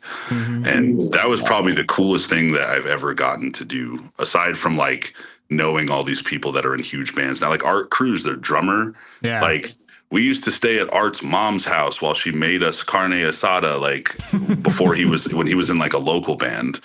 And actually maybe that's a better moment. Like on that Chaos and Carnage tour, when we played in Anaheim, Art was there, and like I hadn't seen him in a few years, and like now obviously he's, you know, fucking big rock star and all that. But he was like he was like happy to see me, and I was like, dude, I'm like fucking nobody compared to you now, you know, like. But it was just cool, like, and we talked about that exact thing I just said. Like his mom used to make us like carne asada and stuff, and we'd always stay at his house when we were in California and stuff. Like, it's crazy to see how far all of these people that I've met over the years, where they all are now. They're all like in these really big bands, and they're all doing really well, and you know. That's different things, to me, that's the beauty of it, though. Like one of my favorite things in the world, because like people are good at seeing the result, right? Like they see Will Ramos, and in their mind, he woke up someday, pretty good at vocals. He's just like, I'm going to be in Lorna, and that's his life. And he was grinding in bands for years. He was grinding in bands. I thought about doing a video about him and his story, just to show like what he did before, you know, and he was good in what he did before. That's the thing. Like there's a reason why he is my favorite work of his is in his previous bands. He's absolutely insane, even in what he did before. So you could tell. Or if I talk about, you know, Tom Barber, that is now in Chelsea Green, he grinded with Lorna for so long, and he was actually amazing during that period too. So it's just, it's funny to me how people see the result all the time. Like it's easy to see and be like, oh, that person. But like anybody you look up to, could be YouTuber, could be anybody. People have to understand they put up, there's some work behind it. Like nothing happened. Like maybe in some rare cases, somebody just goes like boom. But and even then, they're gonna have to figure it out afterwards. Though they're gonna have to work. They're gonna have to. So it's one of my favorite things, you know. Like this week, I was watching The Social Network. It's a movie about like how Facebook was invented and everything. Like it's cool to see where it started. So to your point, I'm sure now you look at it, a lot of people, and you specifically remember them in a small van or you know, like on the side of the road, or just like having technical problems live, or you know what I mean, or being stressed out and stuff like that. So it's like another good like success story that I remember the origins of is Ryan Neff. He plays bass in As I Lay Dying now, and is in Miss May I. So he started in Rose Funeral. And you guys toured a ton with those guys, right? We could not get off tour with Rose Funeral at one point. Like there was just, we spent like a year straight with them, I think, on like 5 different tours. We had the same agent, so like it was just we made the most sense to pair together of the roster that he had at the time. It's a good pairing too, though. I have to say, though, like just stylistically. Yeah, so like the tour we did with it was the same one with Burning the Masses and Abigail Williams, Rose Funeral, and Conducting from the Grave was the other one. So that tour ended in California, and then the whole way back was us, Rose Funeral, and Attila, another band that is big. I saw that too, and those were like both of their CD releases, right? I think so, yeah. But I'm fairly certain, like, Attila, I think, bought onto that tour, which when I look at that now, it's like, why the fuck would you spend money on such a shitty tour? But, you know, they're another band that, like, people shit on forever, and they're, Franz, like, whatever, say what you want about them, that's one of the hardest working artists there is. Oh, like, yeah. They were business dudes. Them dudes were, like, completely, like, shit on by everybody back then, and they just pushed through it. They had this fuck you attitude of, we're going to make it whether you like it or not, and they did it. Like, you can't have anything but respect for that as an artist, you know. Dude, even as a fan though, like honestly, even if you would tell someone that you like Attila, I don't know if you guys remember, but people would like shit on you for liking Attila. So absolutely. And then it's like they just kept getting bigger and bigger. It's, you know, like whether you like them or not, you can't deny that. Like they kept pushing, and I think a lot of people don't understand what they had to go through to get there. Like they were denied every tour they tried to get on, and bands didn't want to tour with them. Tour is such a weird, like there's such I'm surprised though. They stick out so much on a tour like that. You know? That was I think that was their first tour ever. Was that tour. And like, you know, prior to that, we played with Attila once because we had a day off in Atlanta, and they had this big show in Atlanta because they were really big in Atlanta and in Georgia, but us outside of that, they weren't. They were still, So Franz put us on it. We played right before them with this big ass crowd. It was like super cool. We stayed at his house, or his mom's house. Oh, really? Yeah. So Ryan Neff, he was in Rose Funeral, and they were like, the rest of the band, just for whatever reason, didn't like him. Like they were just always arguing. And I didn't know this, that their manager at the time was like secretly like on the phone with our bass player at the time, trying to recruit him for Rose Funeral. He promised him all this, like, oh, they make so much money and you're going to get new gear. And I'm like, you know, I find out about it like the day before the bigger portion of the tour ends. So like on the way back, it's just going to be us, Rose Funeral, and Attila. Just you guys. Yeah. So, and I'm telling our bass player, like, look at the van. Like, they don't have it. How do you think you're going to get all this stuff when they don't have all this stuff? But whatever, you know, if you want to go. So things had gotten so bad between them and Neff that we swapped. Like, so Neff rode with us for the whole way back, but he was still playing the shows with them, but would ride with us. He knew the parts, but and then vice versa. Our bass player rode with them, and Neff rode with us. So I got to know him like a lot better, and like he was so like down about it. Like, I don't know if I want to play music anymore, and like I think I'm going to try to just get back into my old band or something when I get home. And like, you know, I wished him well, obviously. And then as soon as he got home, he joined Miss May I, and Miss May I blew up at that time. And then now he's like in As Are They Dying. And like, Yeah. Pretty good move. He did he pretty well. definitely got off of a sinking ship and onto a better one. I mean, now I think Rose Funeral's touring again now, from what I've seen, which is They're cool. back, yeah. Like they were like at the time. This was another good point. Like at that time, I don't know if any of us realized that like anyone was paying attention to us, because the shows didn't reflect like the MySpace plays,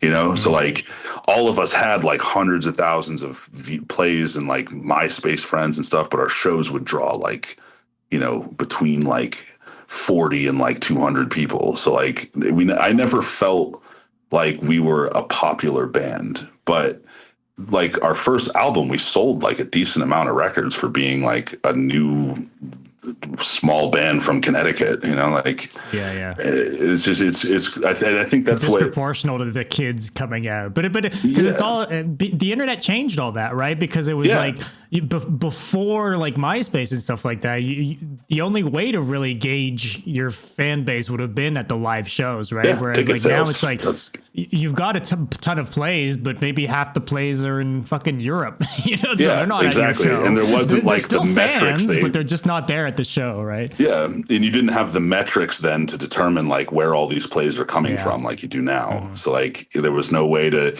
that's why it took so long for deathcore to really like gain traction as like a viable touring thing, because like being recognized, and like you see it now, and you know it's deathcore shows in basketball arenas, like the Lorna tour that I just saw, like.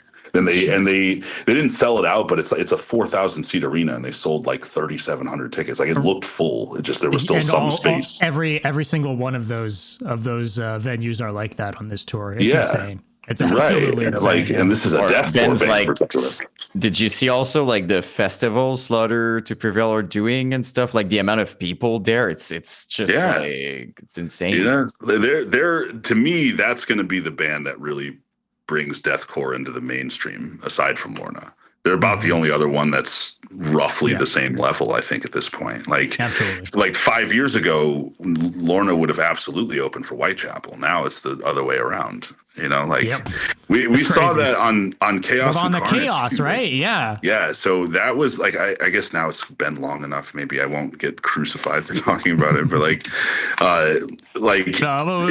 we've talked to people on that tour.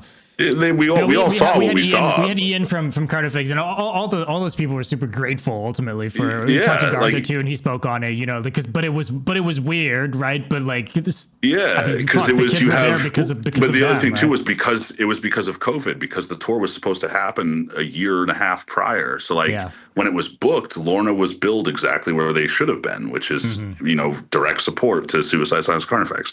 In that year, when To the Hellfire came out, they absolutely should have headlined that tour, but you can't, and you can't change the order because everyone's agreed to like, you know, certain amounts of money. And like, if you're Suicide Silence or Carnifex, like you're not going to take that big of a hit, you know, like it's like, I'd rather just deal with the walkouts.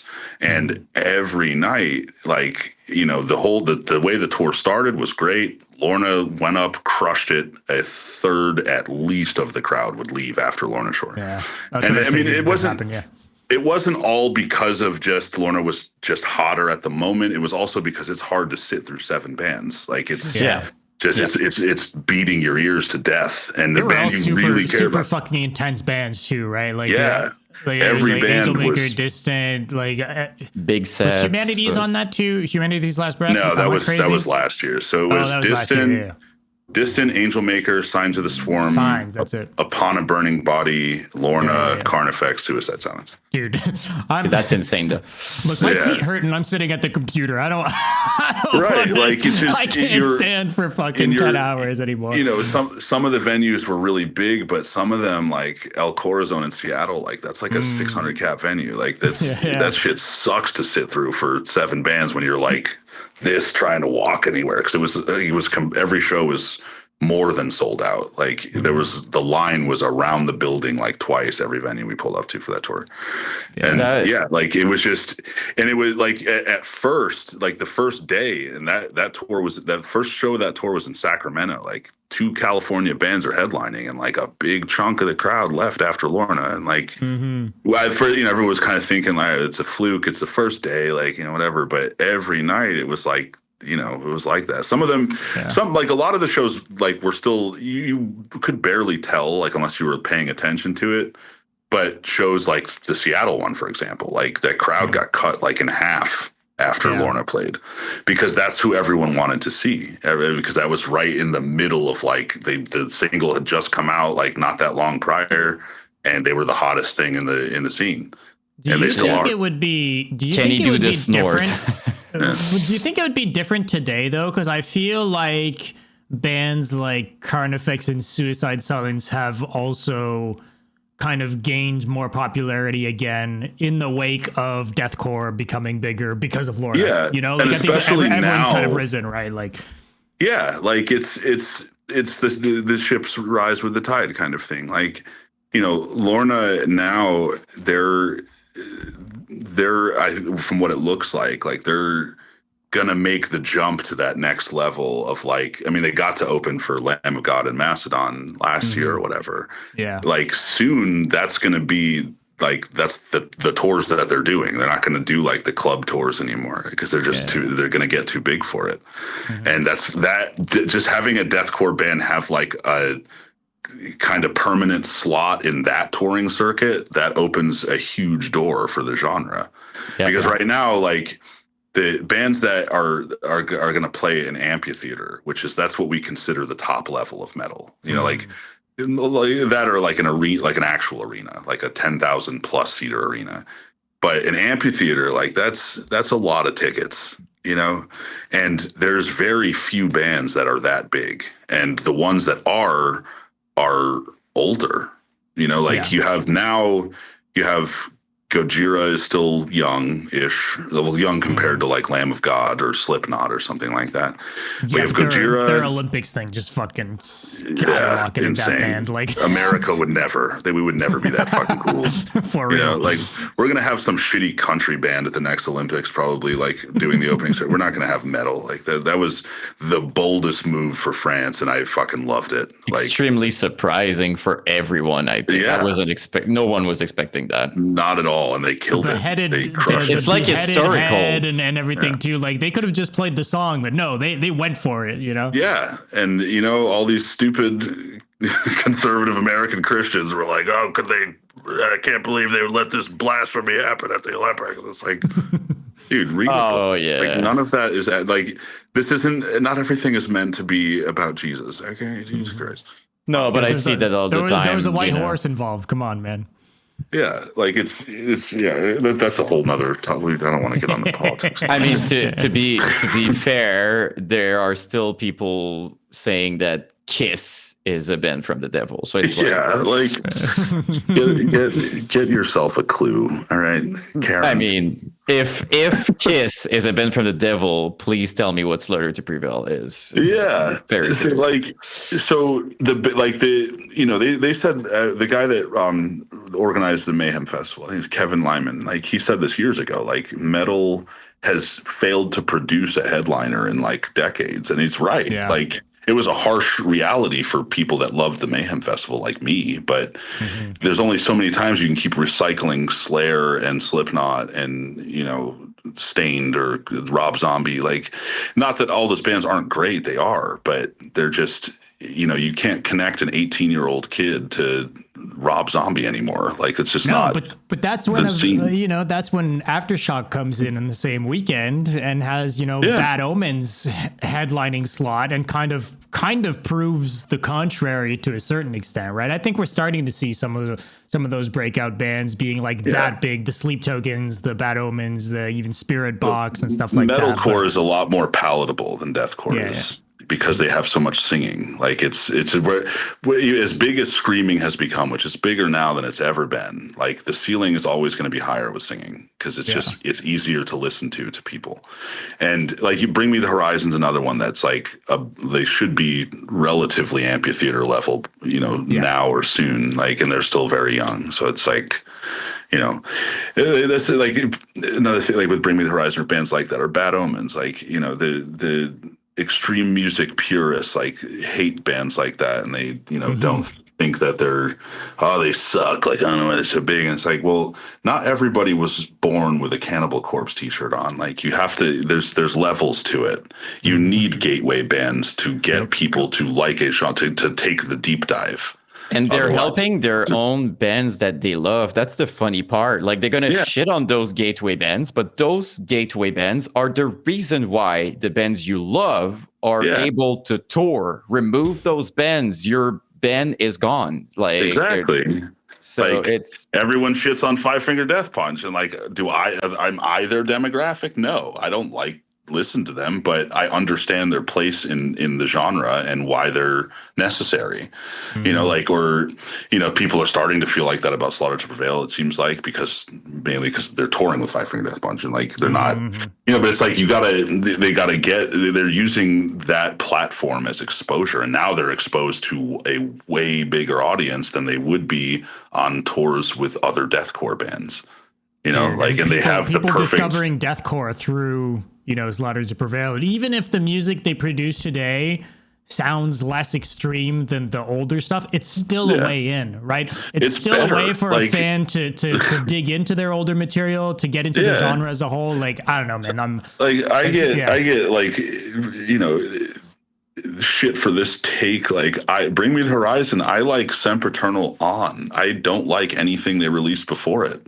And it's like, the world doesn't need Bring Me the Horizon to be a deathcore band anymore. There's way better deathcore bands than anything they ever made as a deathcore band. Now they have a different purpose, and it's better for everyone. They're better at it. They're better at rock than they are at deathcore. Like, they wouldn't be elevating metal in the way that they are today if they kept playing deathcore. That's for sure. They were going to take Lorna out with them on a tour. I went on I made this huge rant on Facebook about it because I saw so many people posting like, "Oh, fuck Lorna Shore sellouts," and blah blah blah. Like, what? Like, what you're supposed to do when you get big is to pull up the other bands from that scene to give them exposure, and that's exactly what Bring Me the Horizon did. They don't want the bands that they love to succeed. That's great. Like, it's like stay miserable for us. For the people that basically supported and bought one shirt 20 years ago and like, stay poor for us, please, instead of like, it's always been funny to me. Like, oh, they're sellouts.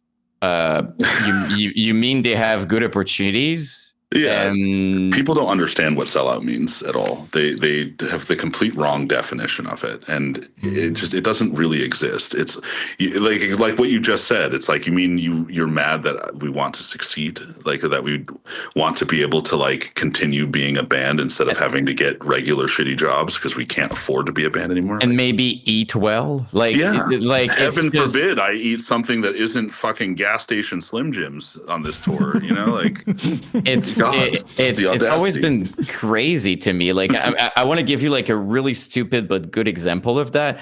I've posted like I love asking questions, just like, hey, what's your favorite band, stuff like that. And I did a video and I said, what was your first band, heavy band that made you want to explore heavy music? And I said that when I was young, it was Slipknot and Linkin Park, right? Mm-hmm. But I dared say Linkin Park in the conversation. and my page is about deathcore, and and the music I'm making is very deathcore.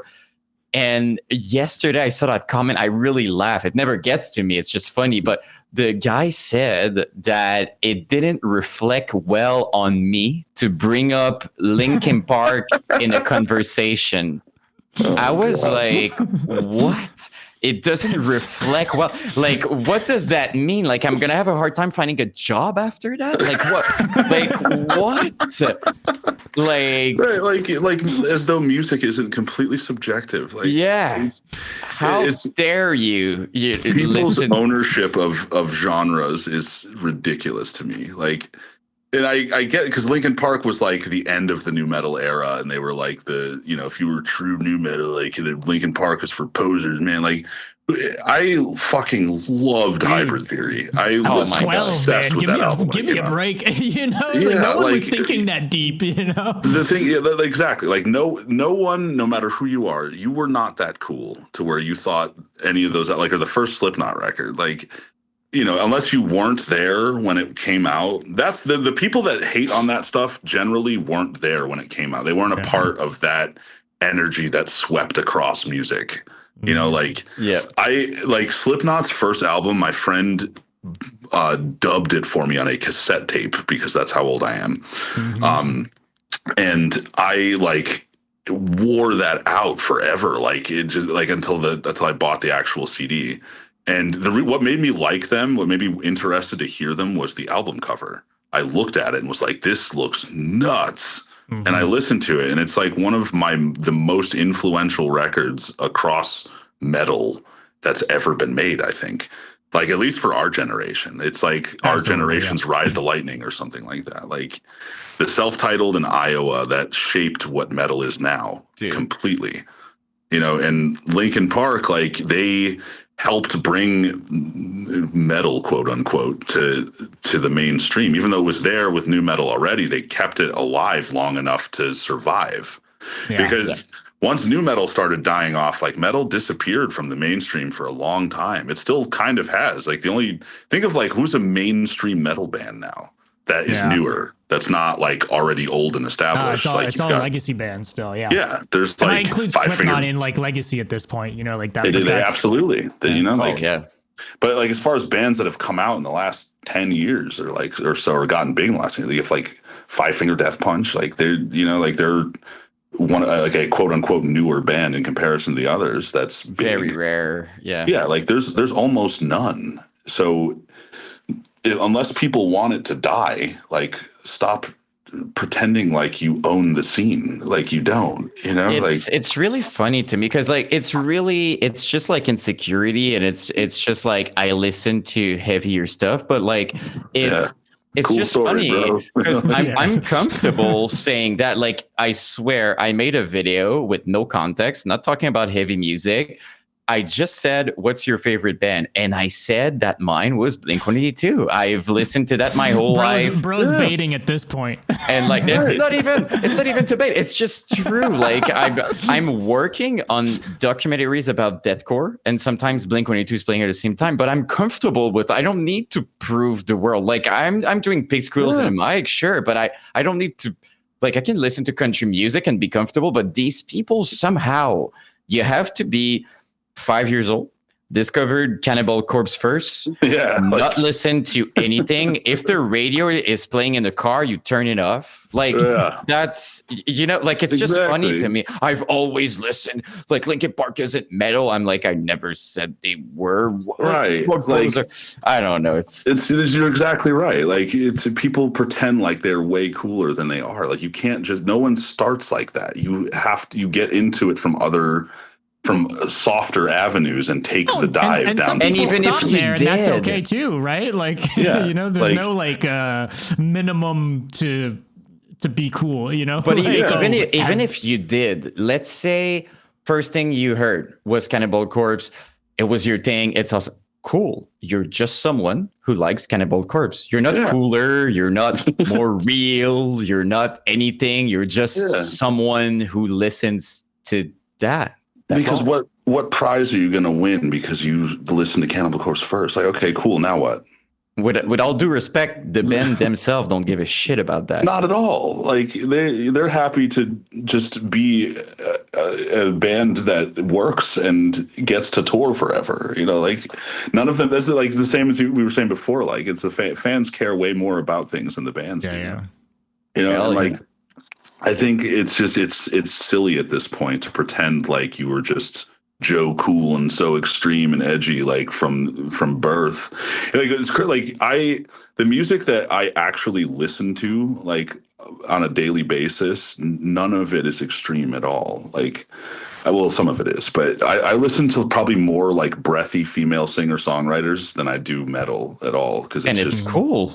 yeah. Like I listen to Emma Ruth Rundle a lot, and she's very like a folk. She's like a folk singer, but her Okay. voice is so soothing to me that I just can't stop listening to it.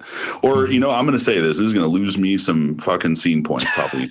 But I love Billie Eilish. Like I love her music. It's Sure. so good. I don't care what any like call me not extreme if you want to. I don't give a shit. Like I will listen to her songs and love them. Dumb. You What's know, one of your favorite artists? Oh, dude. I for mean, I'm an Ariana Grande stan. That's for yeah. sure. Because But it's yeah, like whether people want to admit it to themselves or not, like if you don't like it, you're probably not giving it a shot because you think it's going to make you uncool or something. But Dude, another importance to that, and this is something that really influenced our band a lot and still does today, is like when you can always tell bands that listen to like Suicide Silence because they sound like them. You're a Mhm. reflection of what you listen to as a musician. So to make something unique, you have to pull influence from music that isn't of the same genre. yep. Otherwise, you're just going to keep creating a carbon copy of stuff that already exists. So like I like one of my favorite bands ever is Radiohead. And Radiohead has some of the darkest music out there, but it's not metal, so people don't associate it with that. I have like pulled more like chord progressions from that than I probably ever have from a metal song. But I just you find a way to mold it into what you're trying to do. It's not like a carbon copy of it. Like you can't find a No, breathing process but it's riff that sounds like a outside Radiohead riff. influences, right? Like it's the same Yeah. thing with just being inspired by things outside of music too, like Yeah. from movies or just life, and I think, but I do think you're right though, and a lot of people you can tell when someone is writing music purely based off of specific influences, right? And Yeah, it's they're cool for called them if that's what they want to do, but that's never gonna be a band that's gonna like set themselves apart or yeah. because they'll always be the we have Lorna Shore at home, for example, like the Lorna Shore exists already, Target, let's do something different, let's do something else, and not that's when the outside influences come in for sure, and you can tell right away when a band is influenced I fully in that way or not. agree, by the way, because when I was 15, 16, and I would just listen to deathcore, with all due respect, I was doing shitty version of deathcore music. And over the years, I would listen to, I swear, I even love some country. I'm really open-minded. I listen to a lot of things. Folk, even, you were talking about folk. I love folk music. I love piano and Yeah. and violin, and I love a lot of stuff. Mhm. And it changed everything. When I went back and I tried making deathcore like years after that, it was a complete different experience, because like my brain wasn't stuck in like listening to the same thing every single day. Yeah, I probably like, especially with the earlier Breathing Process records, like I probably listen to more classical music than anything else because like, So and it's That's a weird because good I'm pairing not, for metal too, right? yeah, like it's classical music is metal without distortion. It's like Yeah. it's no different. The progressions are the same, the scales are the same. I just found this like really deep love for it when I was in like my early 20s, and I'm not a classically trained guitarist whatsoever. Like I take guitar lessons now at like this late in my journey with guitar, and like but classical music always like it always just inspired me. Like I would listen to like Chopin or Claude Debussy or Arvo Pärt is one of my favorite. He writes more like vocal arrangements, a lot of choiry stuff, but it's like it's dark and brooding, and like it's so inspiring to write metal because it's the same energy. It's just hundreds of years prior to what we have now. But that's like what you can tell with a lot of like the blackened deathcore bands. You can tell the ones that actually listen to classical music from apart from the ones that listen to blackened deathcore. And that's where plus that, and plus like once something is established, once a sound is established, everyone wants to run for that sound, but you can't recreate it aside from one or two. There's not enough room for it. Suicide Silence came out. There's 100 MySpace deathcore bands that sound similar. How many are still standing now? There's 3. There's Suicide Silence themselves, Whitechapel, but they came out at the same time, so they weren't really influenced by them. Carnifex is still going, and they're still good. But Carnifex shifted away from it because of all of back then they were just like another iteration of Suicide Silence. They had to change direction to identify their own. That they started adding more blackened elements to it. But there's those 3, and then there's like Oceano still tours a little, and Job for a Cowboy made a new album. Aside from that, there was so many that just fell off a couple years later because there's only enough room for a few to continue. So now you have like 100 bands that are they add a spooky choir to their deathcore song and call it blackened deathcore. It's like, that's not what it is at all. It's just, it's becoming more of the standard of the deathcore sound now than anything. Like pretty soon we're just going to call it deathcore, and orchestra is just going to be like an identifying marker of it. Yeah.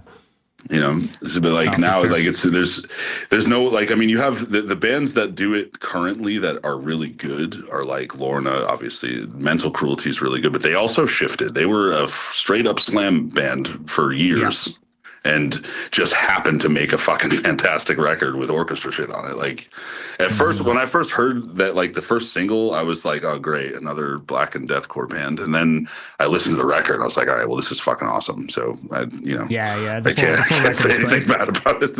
Yeah, it's like a cool record, and they fully leaned into it. Like from that point on too. So and they're great. And I've seen them live twice now. Like they're fucking awesome. Like they're a great band. I hope they get to do some tours that exposes them more here because they're really good. And Of Sulphur's another one, like Ricky's new band. I love them. Like their drummer is like one of my good friends. We hang out a lot because he lives in Pittsburgh also.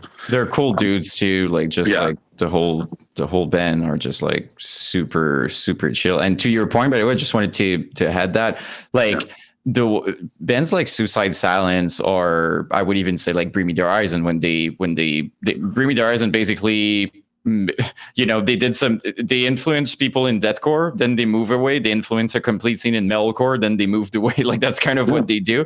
But like, did you notice also that those bands are never staying like the Lorna or whatever? Like I'm sure the next Lorna album is going to be completely different. Like they're aware that it's huge and people are going to do it, so they move away from that. Like Suicide Silence back then was doing that, like Mitch was saying in an interview, they were saying there's a ton of ripoff. When they did No Time to Bleed, it was different. When they did The Black Crown, it was even more different because like they're aware that this is the new sound, so they move on and they innovate in the next thing. So before people call them generic, like the Acacia strain, I think like Lorna's new album, I'm fairly certain is gonna make them even bigger than they are. But this is just my like I haven't heard any of it or anything but I don't think they're going to deter themselves too far from their last album, because I think that they've established a sound that works. And I don't think it's when bands they found the thing. So let's I mean, a good example of, I guess what I'm trying to say is like Whitechapel. They started singing. Some people didn't like it, because when bands start changing the formula, that's when they start on the downslope of their career. Usually, it doesn't always happen, but it happens more often than not. And like I don't think they're going to come out with a bunch of singy songs or something like that at all. Even though Will can sing really well, but.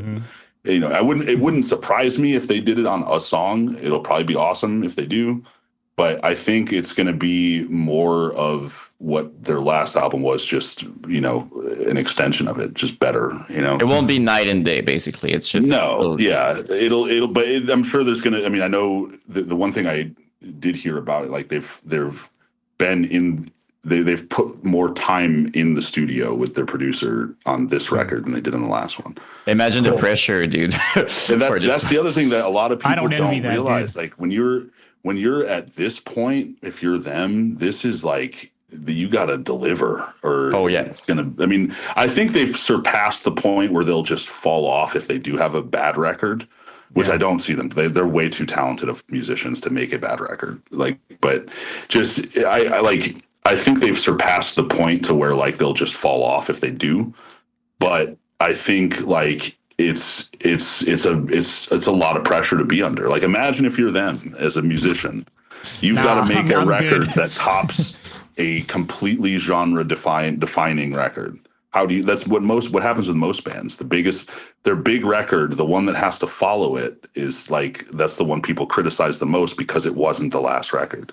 Yeah, and so because people are here now too, right? Like now the audience is there to be able to pick it apart way more than previously. So exactly, so it's a tremendous amount of pressure to be under. We see that everywhere, by the way. Like same thing for a second season of a series that takes off, right? Yeah. Or they do a movie. How do you top great? How do you top what launches you? And how many times did we see a follow-up to a movie, to a series, and you're just like, what the hell is that? Like what was happening, Right. So the sequels usually don't outdo the original, and it's rare.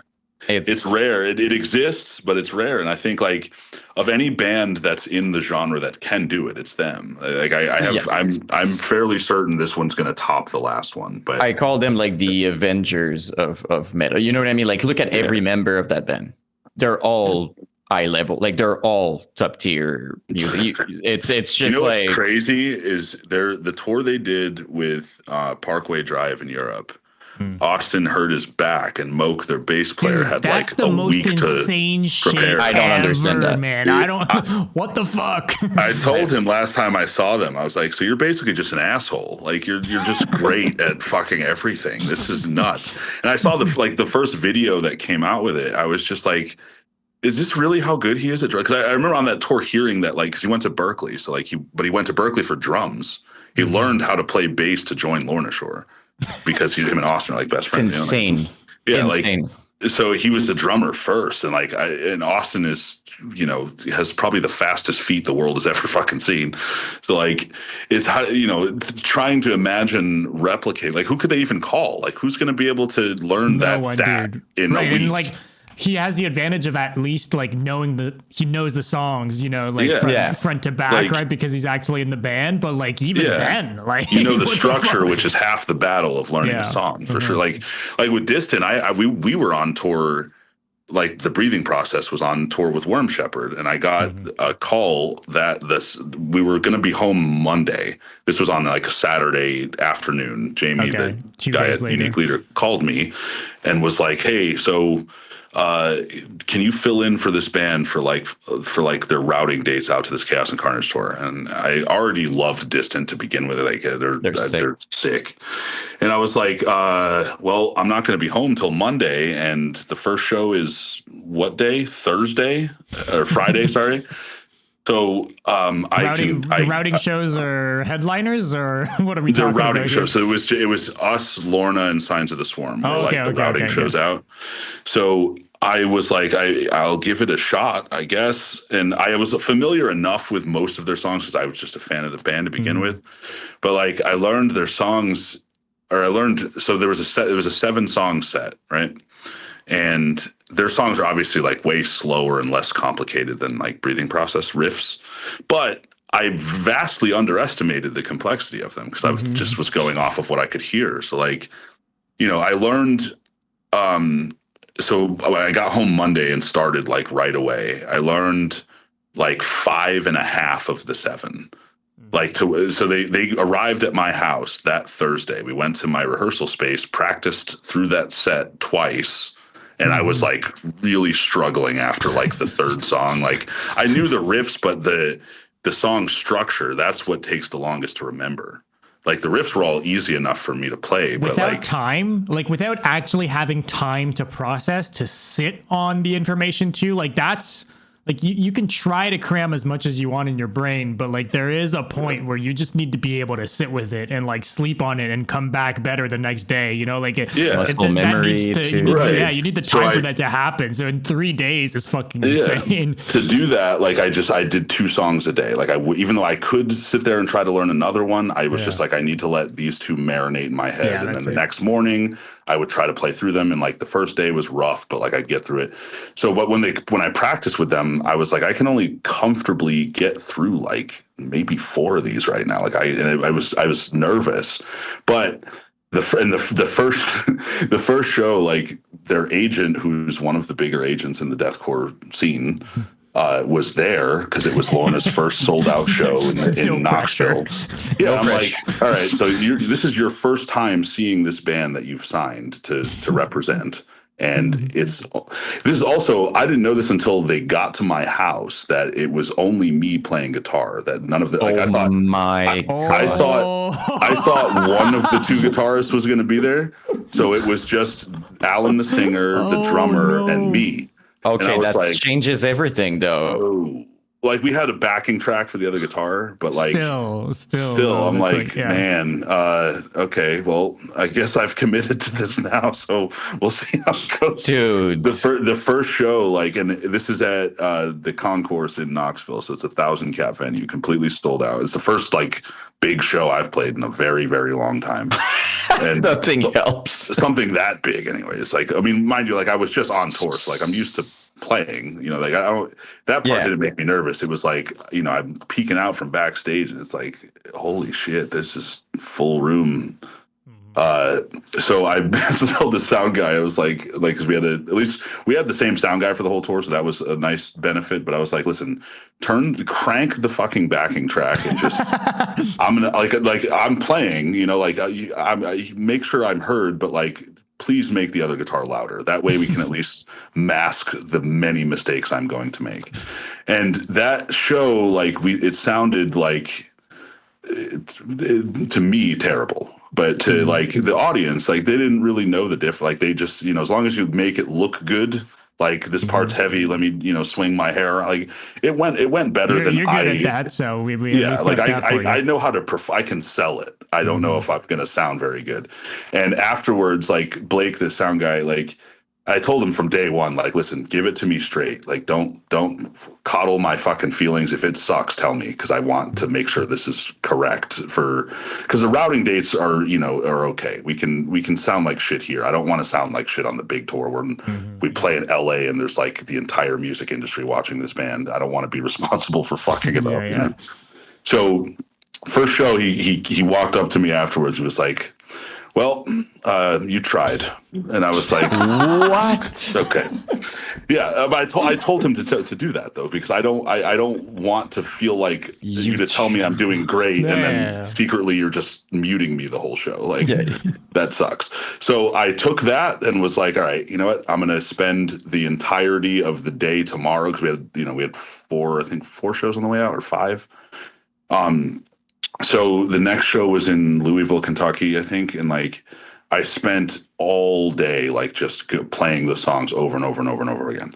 So the next night, instead of getting through like 4.5 before I started really just, you know, practically faking it, you know, like, I mean, I wasn't faking it. Like I was still playing, but like I was fucking up a lot because I was trying to listen to the song and also play it, you know, trying to remember, fuck, what part comes next. Like it's nerve wracking. But the second Squinting show at the bassist, like what's he doing over there? Well, there was no bassist. It was just me. It was me, the singer and the drummer for that entire tour. Oh, that's crazy. No bass either. And a very reliable backing track rig.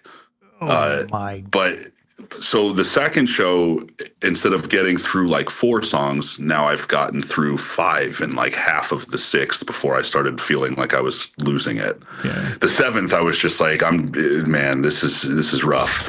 The third show was in a really small venue in Nebraska. No, sorry, third show was in Iowa. That show was the first time I got through the whole set without like feeling like, okay, like I think like I didn't play this like the best, but I played through every song and felt like I played through every song. The fourth show was in Nebraska, and that one was like a really small venue with like a small, like it was not a big venue at all. Like it just small PA system, like where there's lots of feedback and shit like that. And we're playing with like a direct in rig. So like there's no cabs or anything like that. That show, I feel like we just sounded not that great because of the venue, not because of me. Yeah. And then the 5th show was in Reno. That was supposed to be my last one. And I I thought like this is the last one. Like I'm gonna, I'm just gonna put it all out there. Like, and I played everything like flawlessly. Like by that time, because then I know I'd be more used to the structure of it. And then that night they were like, "Hey, can you do the whole tour because our guitarists aren't going to be able to come?" And I had only told my job like, "Hey, I'm going to be gone for like 5 days. I'll be back next week." They were cool with it, and then I was like, Actually, man, see you in a month, no, and a 2 months. half. It was 7 weeks because there was the Chaos and Carnage tour. Then there was all the routing dates back. Yeah. So I was like, I don't know, like I might not have a job when I come back, but I chose rock and roll. It's like, fuck it, I'll get another job. This is way too cool. So I didn't tell my job for like another week. I was like, I need another. I just kept trying to push it back a week. Like, something came up. I'll be back next week. Eventually I had to come clean and be like, look, I'm going to be gone for like 2 months. So do what you got to do. And they let me, like, they were like, all right, you know what, just have fun and we'll figure it out we'll cover your shit for now. We'll figure They're pretty cool. Tell us earlier next time, but that was exactly it. It was like, next time, please have a plan for this. Cause I'm a delivery contractor. So like I could have hired somebody to do my job while I was gone if I had more. I've only thought I was going to be gone for 5 days. So I was like, it ended up being 7 weeks. But by the time we got to Chaos and Carnage, it was like, I might as well be in this band. Like I know the whole set back and front. I play it like really well. And now I can focus on actually performing it. Cause that's another thing about learning songs. It's like, it's one thing to learn them and learn how to play them. It's a whole nother thing to learn how to perform them. Without looking stupid or looking like a statue. Just looking at your hands the whole time type thing. Like, yeah. So then the end of the Chaos and Carnage tour was in LA at the Regent Theater, I think. And like the entire music industry for metal was all at that show. Like all the big labels, agents, all these dudes in these big bands, like that I never thought I'd meet, like Dino from Fear Factory. Like they were all just hanging out in the back and stuff. And like, their agent, the Lorna Shore show. Yeah, like so. Distance Agent was at that show also, and like we played, and I was like, "It's." When I talked to him afterwards, and I was like, "It's a big difference from Knoxville, huh?" And he was like, "Yeah." That was all that I really wanted. Was like I just because they were like redemption at least, because it was their first U.S. tour, and like they had a decent buzz around them and stuff, and I didn't want to be the one that fucked it up for them, So it ended up working out pretty well. But yeah, I had 3 days to learn that shit, and it sucked at first, but perseverance prevailed.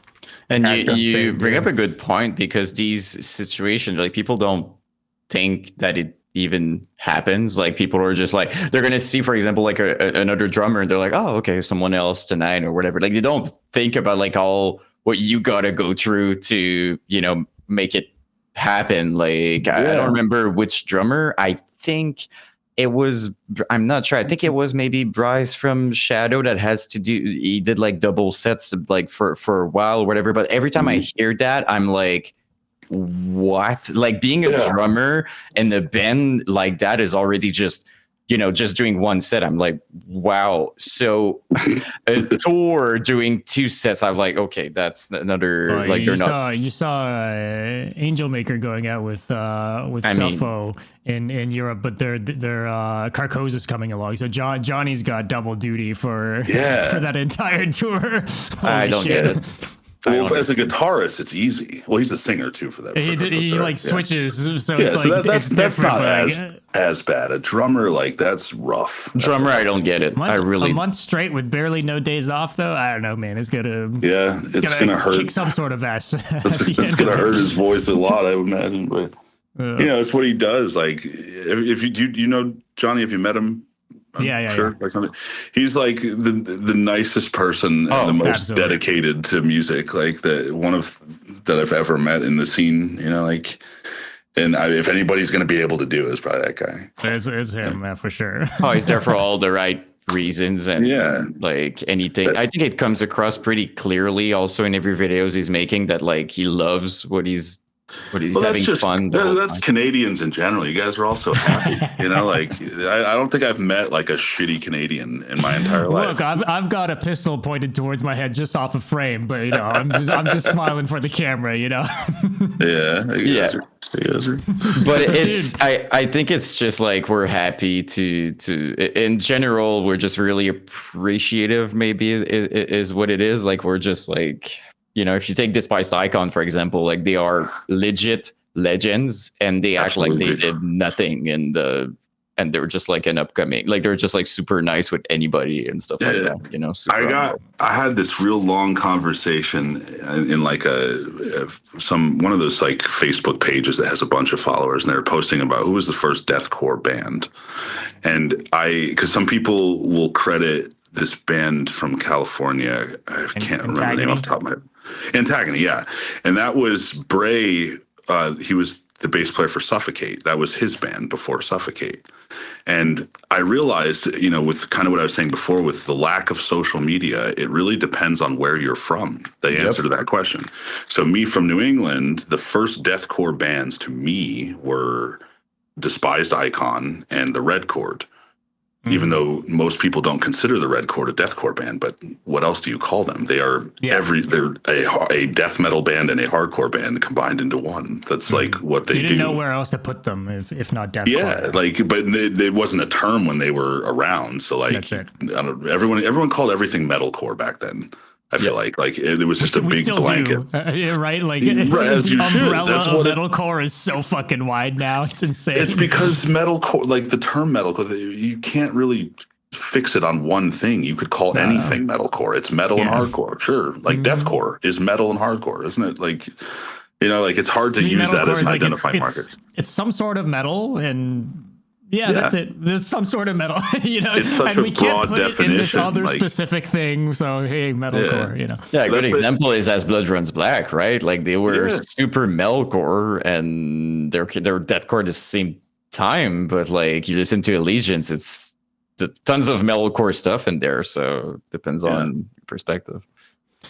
Dude, we've been at this for a while, so I'm gonna let you on with your day. But this was a really, really, really fun conversation. Oh my God, I didn't see been at it time.